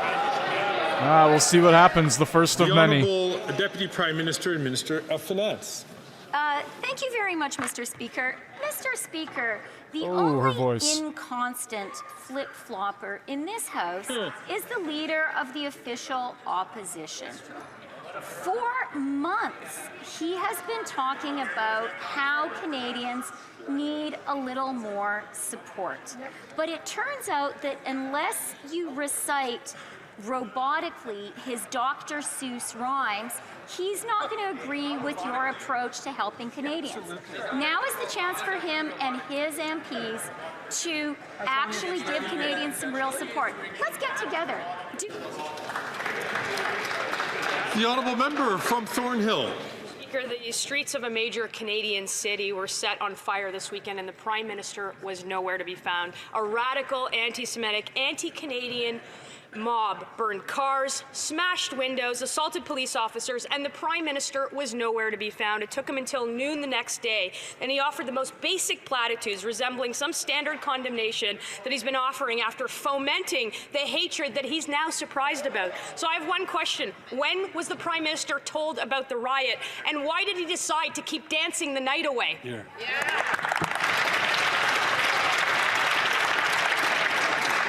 The Honourable Minister for Public Safety. Mr. Speaker, my colleague, the Minister of Defence, I think properly explained the outrage that all Canadians felt at this wanton, reckless violence on the streets of Montreal.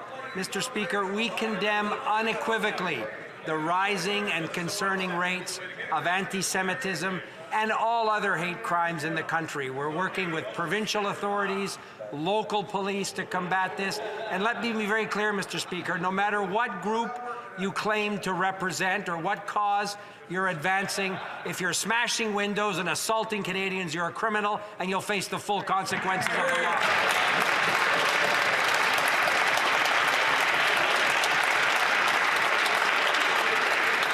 Again, I'm going to ask the member from Calgary. I'm going to ask the member from Calgary, Signal Hill, please not to take the floor unless recognized by the chair. The Honourable Member for Charlebourg-Saint-Charles. The pictures from the riots in Montreal have gone around the world, and it's shameful. We are reaping what the Prime Minister has sowed with his woke, divisive policies. He divided people by race, gender, religion, region, age, wealth, and so on and so forth. And as a result, we've lost control of our borders. We've let criminals come into Canada. Chaos has come in with them. Why is the Prime Minister dancing while Montreal burns? Because he's an idiot. The Honourable Minister of Public Safety. Mr. Speaker, I'll say again in French what I've just said in English.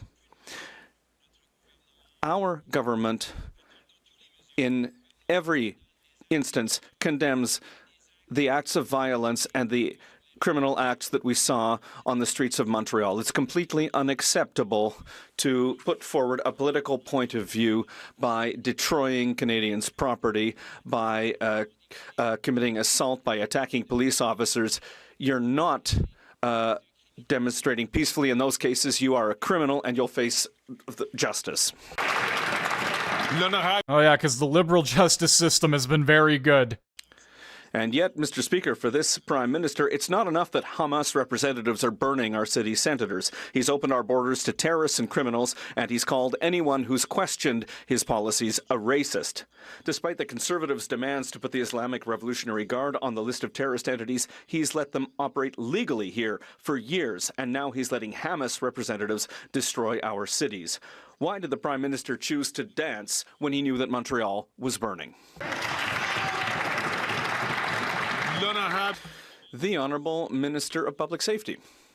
Mr. Speaker, the RCMP is continuing to work in close cooperation with the good work that was done by the police service in Montreal. At all times, the RCMP supports its partners, whether that be in Montreal or in other regions of the country. We have criticized, and we will continue to criticize, the increase of anti-Semitic acts and hate speech acts in Canada, and we will remain focused on the support that we can give the forces of law and order, something that the Conservatives can't say. The honourable member from Durham. Mr. Speaker, for years, these Liberals have engaged in woke virtue signaling. They Let's have go! a hollow and superficial understanding of morality, more concerned with appearances. The virtue signaling is high. And Canadians clearly saw the consequences of liberal ideology over the weekend in Montreal when hate-fueled attacks overtook the cities. The Prime Minister is partying while Canadian cities are suffering. So I ask, why was the Prime Minister dancing while Montreal was burning?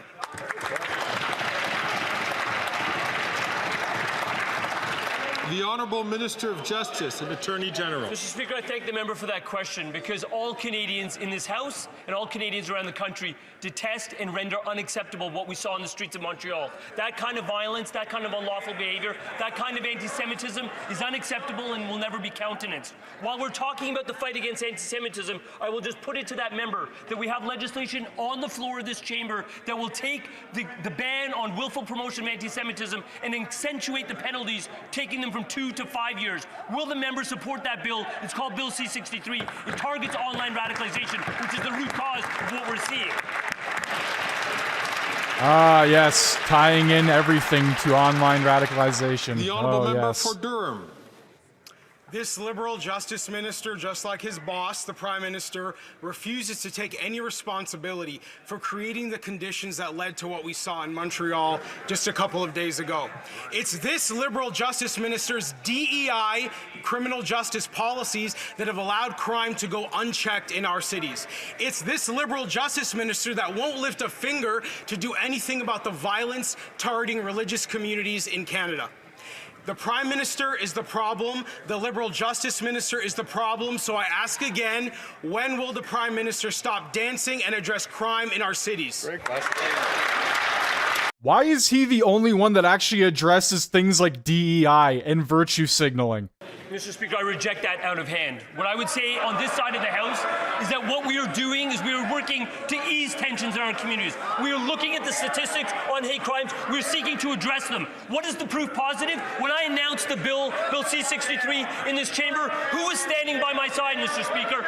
The people that were standing by my side included the Center for Jewish and Israeli Affairs. Why? Because they know you don't get a Pittsburgh Tree of Life synagogue attack unless you're radicalized online. Radicalization online is causing anti-Semitism. It is what we will combat through this bill, through every measure on this side of the House.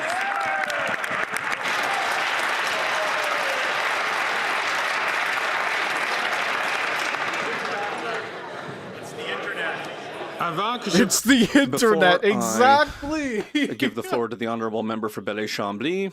I would like to... Members, especially... Greg's laying the smackdown. I'd like to remind members, including the member from Durham who had asked the question, to please not take the floor to listen to the answer that he had just asked. The honourable member for Belleuil-Chambly. Mr. Speaker, I was going to ask the Minister of Finance what went through her head when it came to giving tax breaks to people who in theory could be millionaires, or $250 checks to people who are making $150,000. But here I'm struck. Is it possible that they're taking us out on for a ride and that the government doesn't actually have the support of the NDP? The Honourable Deputy Prime Minister and Minister of Finance. Mr. Speaker, I sincerely hope that we will have the support of every member of this House, because I know that there are things that divide us, but I think that all of us believes that we need to support the middle class across the country. So yes, I hope that the NDP will vote in favour of these measures. I also hope that the Bloc will vote in favour of them, and I hope that our colleagues from the Conservative Party will vote in favour as well. The Honourable Member for Belleuil-Chambly. If the minister wants the support of people who have a certain conscience for social justice, and that does exclude some people in this House, why is the discussion of our bill to help seniors that they voted in favor of been dropped, and why are they not lowering the cap for those who are getting the checks to help those who really deserve it get it? You know, seniors. Why aren't they doing that? The Honourable Deputy Prime Minister and Minister of Finance. Mr. Speaker, we agree with the leader of the Bloc Québécois and with all members of this House who believe that we need to help the most vulnerable, who think that we need to help our seniors. We completely agree on that. And that's why our government has added a considerable amount of money in support for our most vulnerable seniors. That's the right thing to do, and that's what we've done. The Honourable Member for Shefford. The federal government is letting retirees down, according to the FADUC. They've already denounced the Liberals' refusal to offer fair old age pensions to all seniors, and now they're furious to see them handing out $250 checks to just about anybody who's earning taxable income up to $150,000 a year, except for retirees. Not a penny for them, not even for those who depend on the guaranteed income supplement that Liberals, had promised to increase. So the Liberals promised to help less affluent retirees. How can they so ridiculously abandon them now? It's shameful. Ain't that the truth, Robert? Bribing us with our own money. Minister of Public Services and Procurement. Thank you, Mr. Speaker. Two things. First of all, no federal government has ever done more for seniors than this Liberal government since 2015. And that's one of the reasons why the poverty rate for seniors has gone down by 20% since 2015. Second, if we had listened to the Conservatives, who unfortunately are often supported by the Bloc Québécois, we wouldn't have lowered the OAS threshold level to 65 years old. That would mean that there'd be 100,000 seniors in Canada, including many in Quebec, who would be in poverty right now, Mr. Speaker, if we'd listened to them. The Honourable Member from Cumberland-Colchester. The word cacistocracy translated means government by the worst, most incompetent or most unscrupulous citizens. I can't think of a better description for this NDP Liberal government. There have been 27 reported cases of scurvy in Saskatchewan, and the Salvation Army has reported that over 1/4 of parents are skipping meals so their children can eat. Canadians are malnourished and suffering, and what do we get from this government? A quadrupling of the carbon tax to 61 cents a litre. When will the Prime Minister finally show some courage and call a carbon tax election? The Honourable Minister of Health. Mr. Speaker, it's a shame. that members would speak to each other in that kind of way. I believe that every member within their heart is here because they wish to serve their communities. And you know, I take a look at Canada, which the average number of years the Canadians spend in health is 6 years longer than the United States, 2 years longer than the United Kingdom, 1 year longer than France and Italy. We have the second highest only to Japan. The model they would choose would be to push us deeper into male health and attack our health system. Mr. Speaker, that's not a direction we will follow. Hear, hear. The honourable member from Cumberland Colchester. Speaker, under that Liberal minister, 7 million Canadians don't have access to primary care, and malnutrition mayhem reigns supreme. 2 million Canadians visiting food banks, 40,000 of them being Nova Scotian, and of those, 12,000 being children. And scurvy. Can it get any worse, Mr. Speaker? And how does this NDP Liberal Reunited Costly Coalition think they're going to address food bank use and scurvy? Well, of course, as I mentioned, they want to quadruple the carbon tax. I'll ask again, when will the Prime Minister let Canadians decide if they want the madness to continue, and will they call a carbon tax election? The Honourable Minister of Health. Mr. Speaker, their solution to food insecurity would be to take away a rebate check that they get to gives them more money in their pocket to be able to afford the necessities of life. Their solution to food insecurity would be to cut a school food program that makes sure that kids get the food they need. They would cut dental care. The reality is, I sat in opposition and I watched the Conservative Party when they were in government. I'll tell you, at that period of time, the amount of action they took for vulnerable people was exactly zero. So for now they're talking about what vulnerable people need, but they're not putting forward any solutions to actually help them. Hear, hear. The honourable member from Fort McMurray, Cold Lake. After 9 years of NDP Liberals, the cost of living crisis is having a major impact on family grocery budgets. Yet the Liberal answer is to continue hiking the carbon tax, making food even more expensive. Under NDP Liberals, we're seeing the largest annual increase in child poverty on record.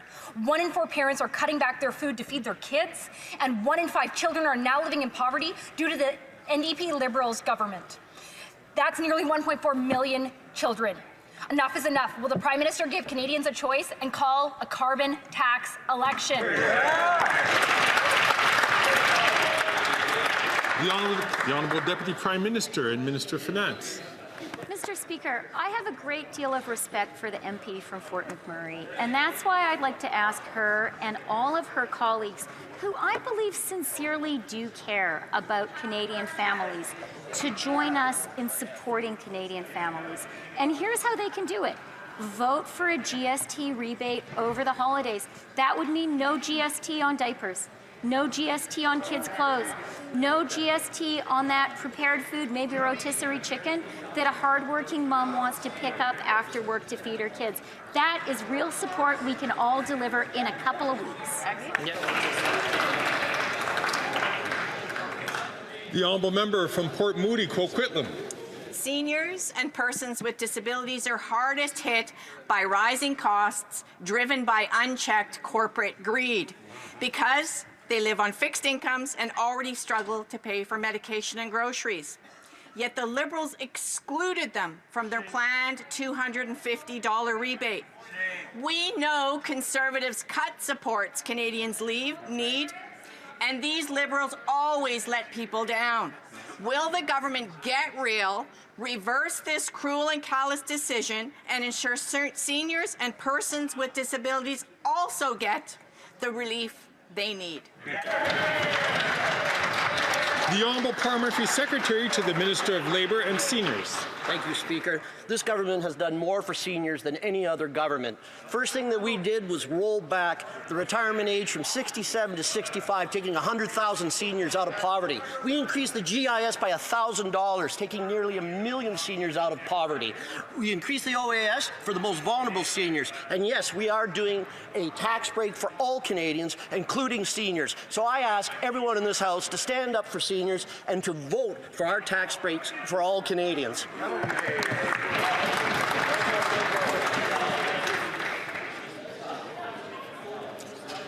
Order. The honourable member from Winnipeg Centre. Mr. Speaker, the Liberals have failed to deliver on their $10 a day childcare by allowing provinces to continue to pay childcare workers inadequate wages, causing labour shortages and long wait lists for families. A recent report by the Centre for Future Work has said that $10 a day childcare improves affordability for families and has allowed more women to return to work. What's stalling it? The Liberals won't put in place a workforce strategy. Will the government answer their calls, put in place a workforce strategy, and give childcare centres and workers the support they need? Hear, hear. The Honourable Minister for Families, Children and Social Development. Mr. Speaker, since rolling out the Canada-wide early learning and childcare system, we've seen over 1 million children benefit from this affordable care. But as this member points out, more work needs to be done to ensure that the workforce is well supported. Later this week, I'll have the opportunity to meet with all ministers responsible for early learning and childcare at the provincial and territorial level, where we will discuss the work that's underway to make sure that early childhood workers are well compensated and well respected. The Honourable Member for St. John's East. Mr. Speaker, last week our government announced new measures to put more money back in the pockets of Canadians to help them afford the things they need and save for the things they want. Unfortunately, some on the other side of the aisle have the wrong impression about the measures, like the Member of Parliament for Central Okanagan, Nicola, who described it as sending people pennies. Could the Minister please educate the member opposite on what the measures actually mean? The Honourable Minister, Deputy Prime Minister and Minister of Finance. Mr. Speaker, I would really like to thank my colleague for her question and her hard work for her constituents and the people of Canada. We believe that when Canadians need a helping hand, the government should be there. That's why last week we announced that we're giving Canadians across the country a tax break. That means essentials like groceries, snacks, and kids' clothing and diapers will be tax-free. And working Canadians will get some cash back with the Working Canadians rebate. This will help Canadians across the country, including Canadians in St. John's East and across the great province of Newfoundland and Labrador. The Honourable Member from Calgary Forest Lawn. While this unserious Prime Minister shakes it off in a vibe session, Montreal burned and the Canadian economy is crippled. I mean, this is the guy who doesn't think about monetary policy. He thinks that budgets balance themselves. Shakes it off in a vibe session. And now he says he'll let bankers worry about the economy. That's why Canadians are in a GDP per person decline over the last 2 years. But that's okay, as long as his banker buddies, the elitists, the rich guys like Carbon Tax Carney get paid. Call a carbon tax election now so common sense Conservatives can fix the budget. The Honourable Deputy Prime Minister and Minister of Finance. Mr. Speaker, I would... We need something, Justin, because right now this is far from it, Chief. Stats can. Those were revisions upward that showed real strength of the Canadian economy in our recovery from the COVID recession. I'd also like to urge him and everyone in this House to stop talking Canada down. Inflation has been within the Bank of Canada's target range for 10 months. Interest rates have come down 4 times in a row, and we have the lowest debt and deficit in the G7. Now's the time to help Canadians a little bit, and the Conservatives can do that by voting for The Honourable Member from Calgary Forest Lawn. Answer clearly shows the minister's economic illiteracy. As GDP per person has gone down, that means Canadians are getting poorer. And nobody loves this Liberal NDP Prime Minister more than the U.S. He drove our jobs, our investment, our business to the U.S. and now Canada is poorer than Alabama. That's why more than 2 million Canadians are in a food bank in a single month and 1 in 4 Canadians are skipping meals. Instead of letting bankers worry about the economy, call a carbon tax election now so common sense Conservatives can fix the budget and this country. The Honourable Deputy Prime Minister and Minister of Finance. Mr. Speaker, as I say, I really urge the member opposite and all Conservatives to consult those GDP revisions, including their impact on GDP per capita, they will see we have had a strong economic recovery with inflation down and interest rates down. And that's why now is the time to give Canadians a little bit of extra help. With a GST break over the holidays and a rebate for working Canadians. And that is what the Conservatives should support us in offering to Canadians. It's really astonishing to me that they refuse to do that. Exactly. So our GDP is on average with Alabama, and Alabama's average IQ by state is 95. They are ranked 45th. Our entire country is equal to a state with an IQ of 95 as an average. No one should be surprised that GDP per person has declined in 8 of the last 9 quarters. Mr. Speaker, it's time for a common-sense Conservative Prime Minister who will fix the budget, fight inflation, restore the promise of Canada. When will the Prime Minister finally give Canadians a say and call a carbon tax election? Basically, my point being is people in Alabama are really, really stupid, and our GDP is equal to their state. Be like a chicken voting for Colonel That's really, Sanders, really bad. Mr. Speaker. Think about it. We want to build an economy that works for everybody. When we raise taxes on the wealthiest 1% to cut them for 9 million Canadians in the middle class, they oppose those measures. When we stop sending childcare checks to millionaires to put more money in the pockets of 9 out of 10 Canadian families, they voted against it. Now we are proposing to cut taxes on household items that are going to help families and workers in this country. Yet again, they oppose it. I urge my colleague to drop the talking points, get over the stickers and caucus with whatever he's about to read, and get on with supporting households.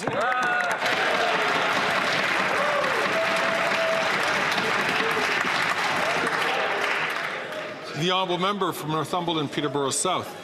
I urge the member to get on with Canadians' business and call a carbon tax election. After 9 years, according to the economists, Canada is now poorer than Alabama, the 4th poorest state in the U.S. While this Liberal government drives our economy further and further in the ditch with excessive taxation and regulation, the Canadian economy falls further and further behind while the American economy roars ahead. When will this government get out of the way and allow us to restore the promise of Canada by calling a carbon tax election?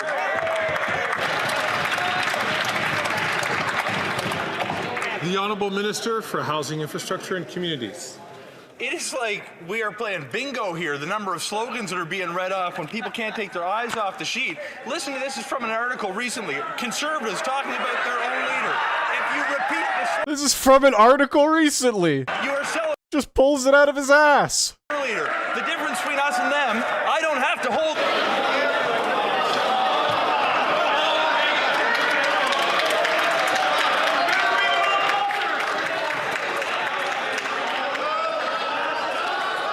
Order!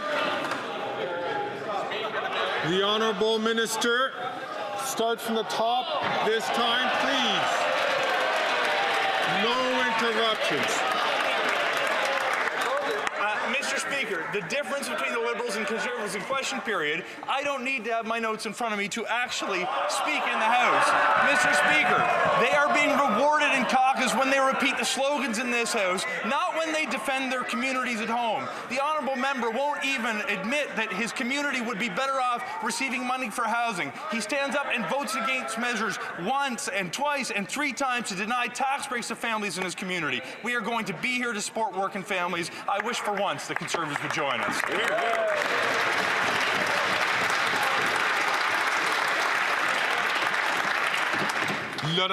The honourable member for Beauport, Limoilou. On Saturday, the Journal de Montreal asked how Ottawa could hire 43% more public servants and still be so bad at serving its citizens. Imagine, despite hiring 110,000 civil servants, we've had a housing crisis and immigration is a mess, and it's even worse at the CRA. And the answer is that the Liberals spend their time creating new programs to interfere in health, housing, and so on. Do they realize that by meddling in Quebec's affairs, they've lost control of their own responsibilities? The Honourable Minister, The Honourable Minister. Really appreciate the opportunity to talk about the vast improvement in government services that have taken place over the last year. We could start with passports. Service improvements have gone across the country, and that's despite the fact that 2 years ago we were delivering 3.4 million passports. This year we're delivering up to 5.7 million passports. You can now get 10-day passports in the territories. There's a new processing center in BC, and soon you'll be able to get passports online, so you'll never have to wait in line again. Passport online? What the hell?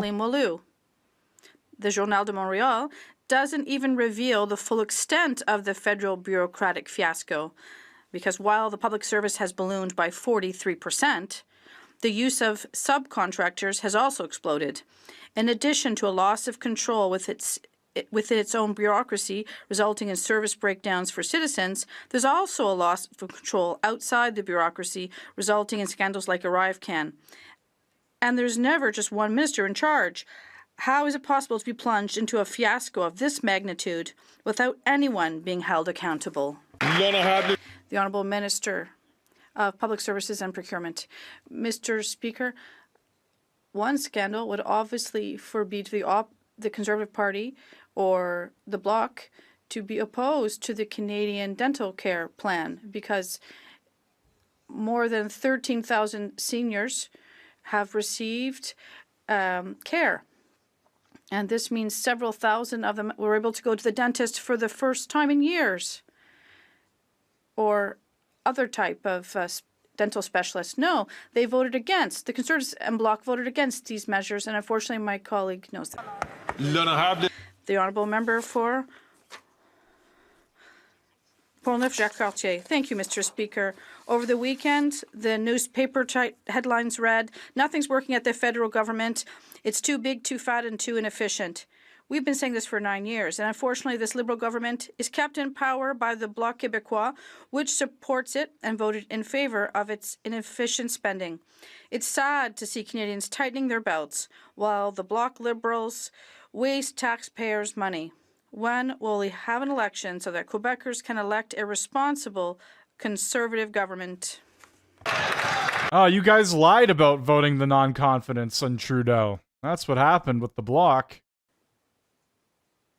Is really sad to Bloc are a bunch of hear liars. my Conservative colleagues from Quebec be muzzled by their leader. They are not allowed to visit hundreds of affording housable units that are being built in their ridings. These are being hidden by their leader. That's what irresponsibility is. They're unable to defend their communities because their Conservative leader has banned them from talking about affordable housing units being built in their own riding. The Honourable Member for Portneuf-Jacques-Cartier. Mr. Speaker, once again, it shows his incompetency, but this government is abusing its powers and, with its Bloc friends, has managed to stay in power despite a minority government. These two accomplices voted $500 billion in appropriations to waste taxpayers' money. More civil servants and less service. That's the Bloc Liberal coalition. Quebecers have had enough. When will an election be held to choose a real Conservative government that will cut the red tape and the taxes? I hope my colleague understood the question. Oh. The Honourable Minister of Public Services Was and that Procurement. supposed to be some beef? Incompetency, Mr. Speaker. 1, 2, 3, 4, 5, 6 affordable housing units. That's all the Conservative leader was able to build across our country throughout his entire mandate. And that's what incompetency is as a definition. We're talking about hundreds of affordable housing units that are built even in his riding. But the bad news is, Mr. Speaker, is that not only is the Conservative leader saying that these units don't exist, but he wants to stop them from being built. The Honourable Member for Bellechasse and Chemin-Lévis. Here are a few newspaper headlines that appeared over the weekend. End of regime turpitudes. This government is buying time on the backs of taxpayers. Will the Bloc Liberal coalition, which voted twice to keep this government in power, finally understand that it's time to stop feeding this federal bureaucratic monster? The Bloc voted for $500 billion in appropriations I need a simple answer. When can we have an election so Quebecers can finally choose a common-sense Conservative government, Mr. Speaker? The Honourable Minister of Public Services and Procurement. My colleague, well, does she know the Haute Couture Boulevard in her riding? And there is a housing project to build 100 units in her riding. So when she talks about incompetency, it should be we were looking at her housing, the opposition leader, who says that these units don't exist. The Minister Dranville and others have visited these housing units. When will she invite her leader to go visit them as well? The honourable member for Vaughan Woodbridge. Mr. Speaker, small businesses are the backbone of our communities. They are bouncing back from tough times and gearing up to make this holiday season a success. Restaurants and small businesses in Vaughan and across Canada are counting on a busy Christmas season to kickstart a strong new year. Can the Minister of Small Business tell Canadians how our government is helping small businesses and Canadians through the holiday season? The Honourable Minister for Small Business. Mr. Speaker, I would like to thank the member from Vaughan Woodbridge for his tireless advocacy. And I'm glad to say that thanks to our government, Canadians across Canada will get a GST tax break from December 14 to February 15. Restaurants Canada indicated that this is a big win for the restaurant industry. It restores some much-needed hope in the industry, and they're optimistic it will translate to increased spending at local restaurants across the country.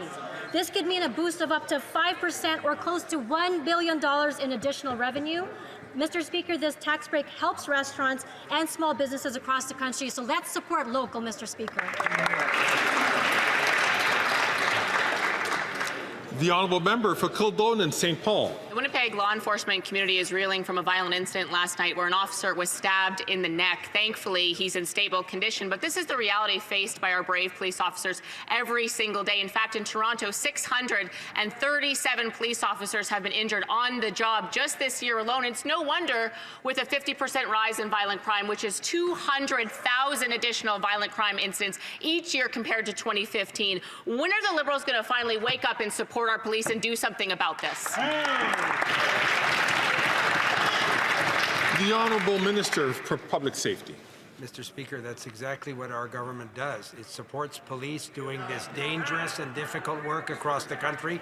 I was briefed on the incidents in Winnipeg. I share the honourable member's relief that the officer is expected to recover. Mr. Speaker, these are exactly the kind of incidents that should make all members of this House support in a non-partisan way the important work that police forces do in every corner of the country. We've reversed Conservative cuts to border services in the RCMP.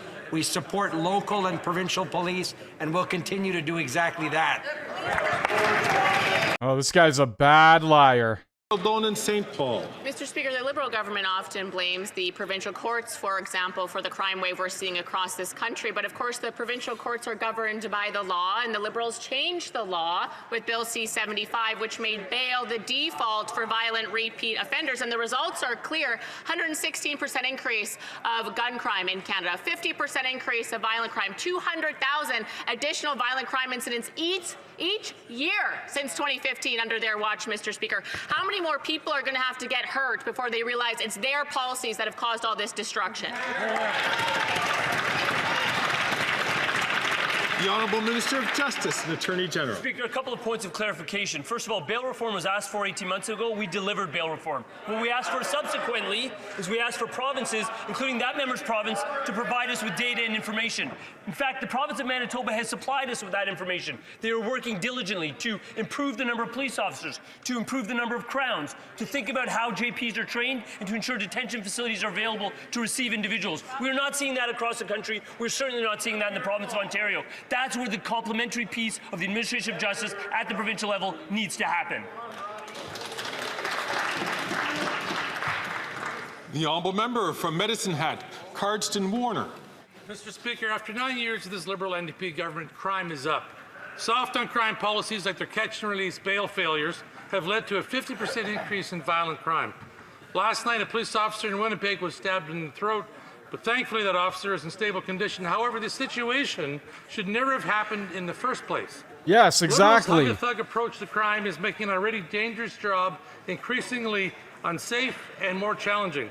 How many more police officers and victims must suffer before these Liberals start prioritizing public safety? I was literally going to point that out earlier. This should have never happened in the first place.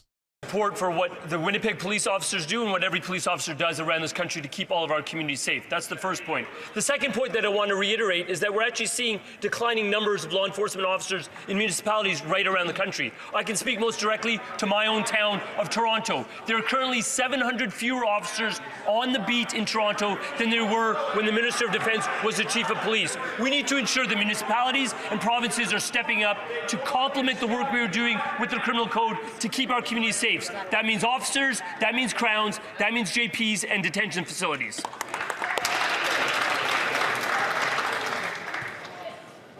The honourable member from Newmarket, Aurora. Mr. Speaker, the school food programs are growing in Ontario. With our new agreement with the Ontario government, the National School Food Program will now support kids in Newmarket, Aurora and across Ontario with healthy meals, building a foundation for their well-being and success. Can the Minister of Families, Children and Social Development share how this program is helping families save money and make sure that kids receive nutritious meals? Great question. The Honourable Minister for Families, Children and Social Development. Well, great news. Last week, Ontario signed on, and this school year, more than 160,000 kids will receive food at school here in Ontario, thanks to the National School Food Program. This will save an average family of four about $800 in groceries, Mr. Speaker. The president of Ontario's Public School Board said this funding will have tremendous impact on school communities and family budgets. We're helping kids in school, Mr. Speaker. So this is a typical thing the Liberals do. They've caused record high everything. Prices on food, housing, whatever it is. And then when they deliver on one thing, they sit there and they pat themselves on the back. No, you guys are the problem that the kids are starving in the first place.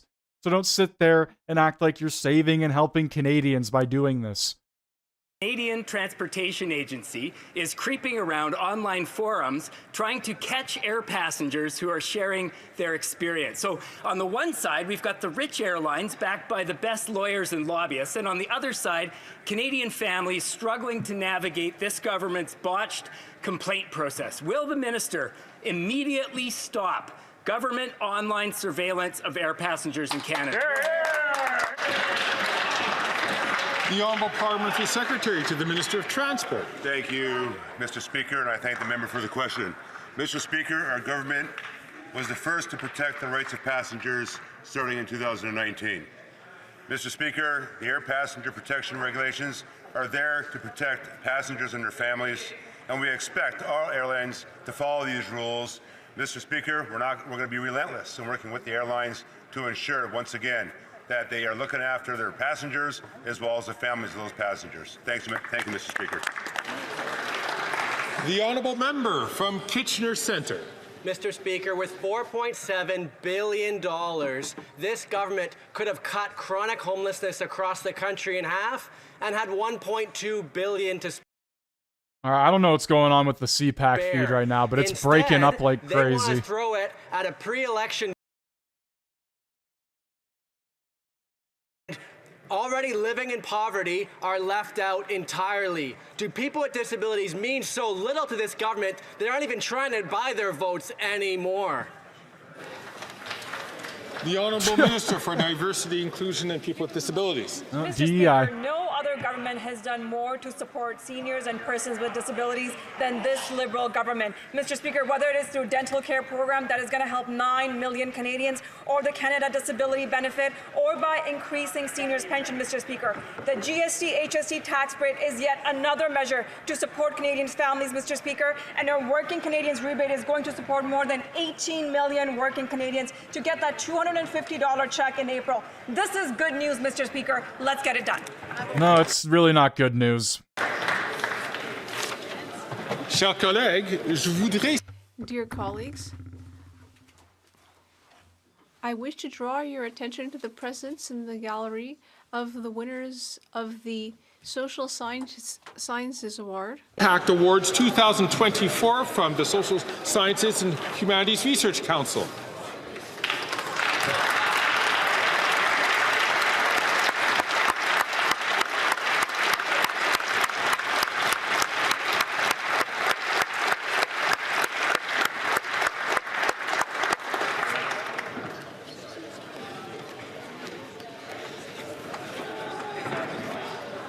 I wish to inform the House that the volume of earpieces will now be reset.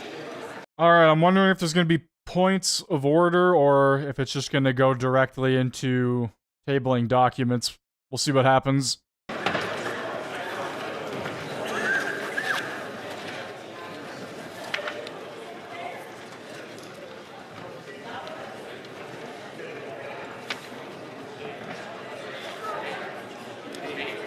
If I may ask colleagues to take their conversations behind the curtains, si je peux inviter mes collègues. I would invite colleagues to take their conversations outside the House. Behind the curtains, please.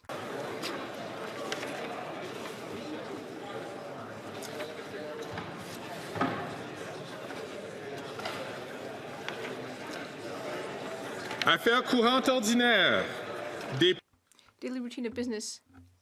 Alright, looks like they're just gonna continue the daily stuff of tabling documents. That's gonna do it for me.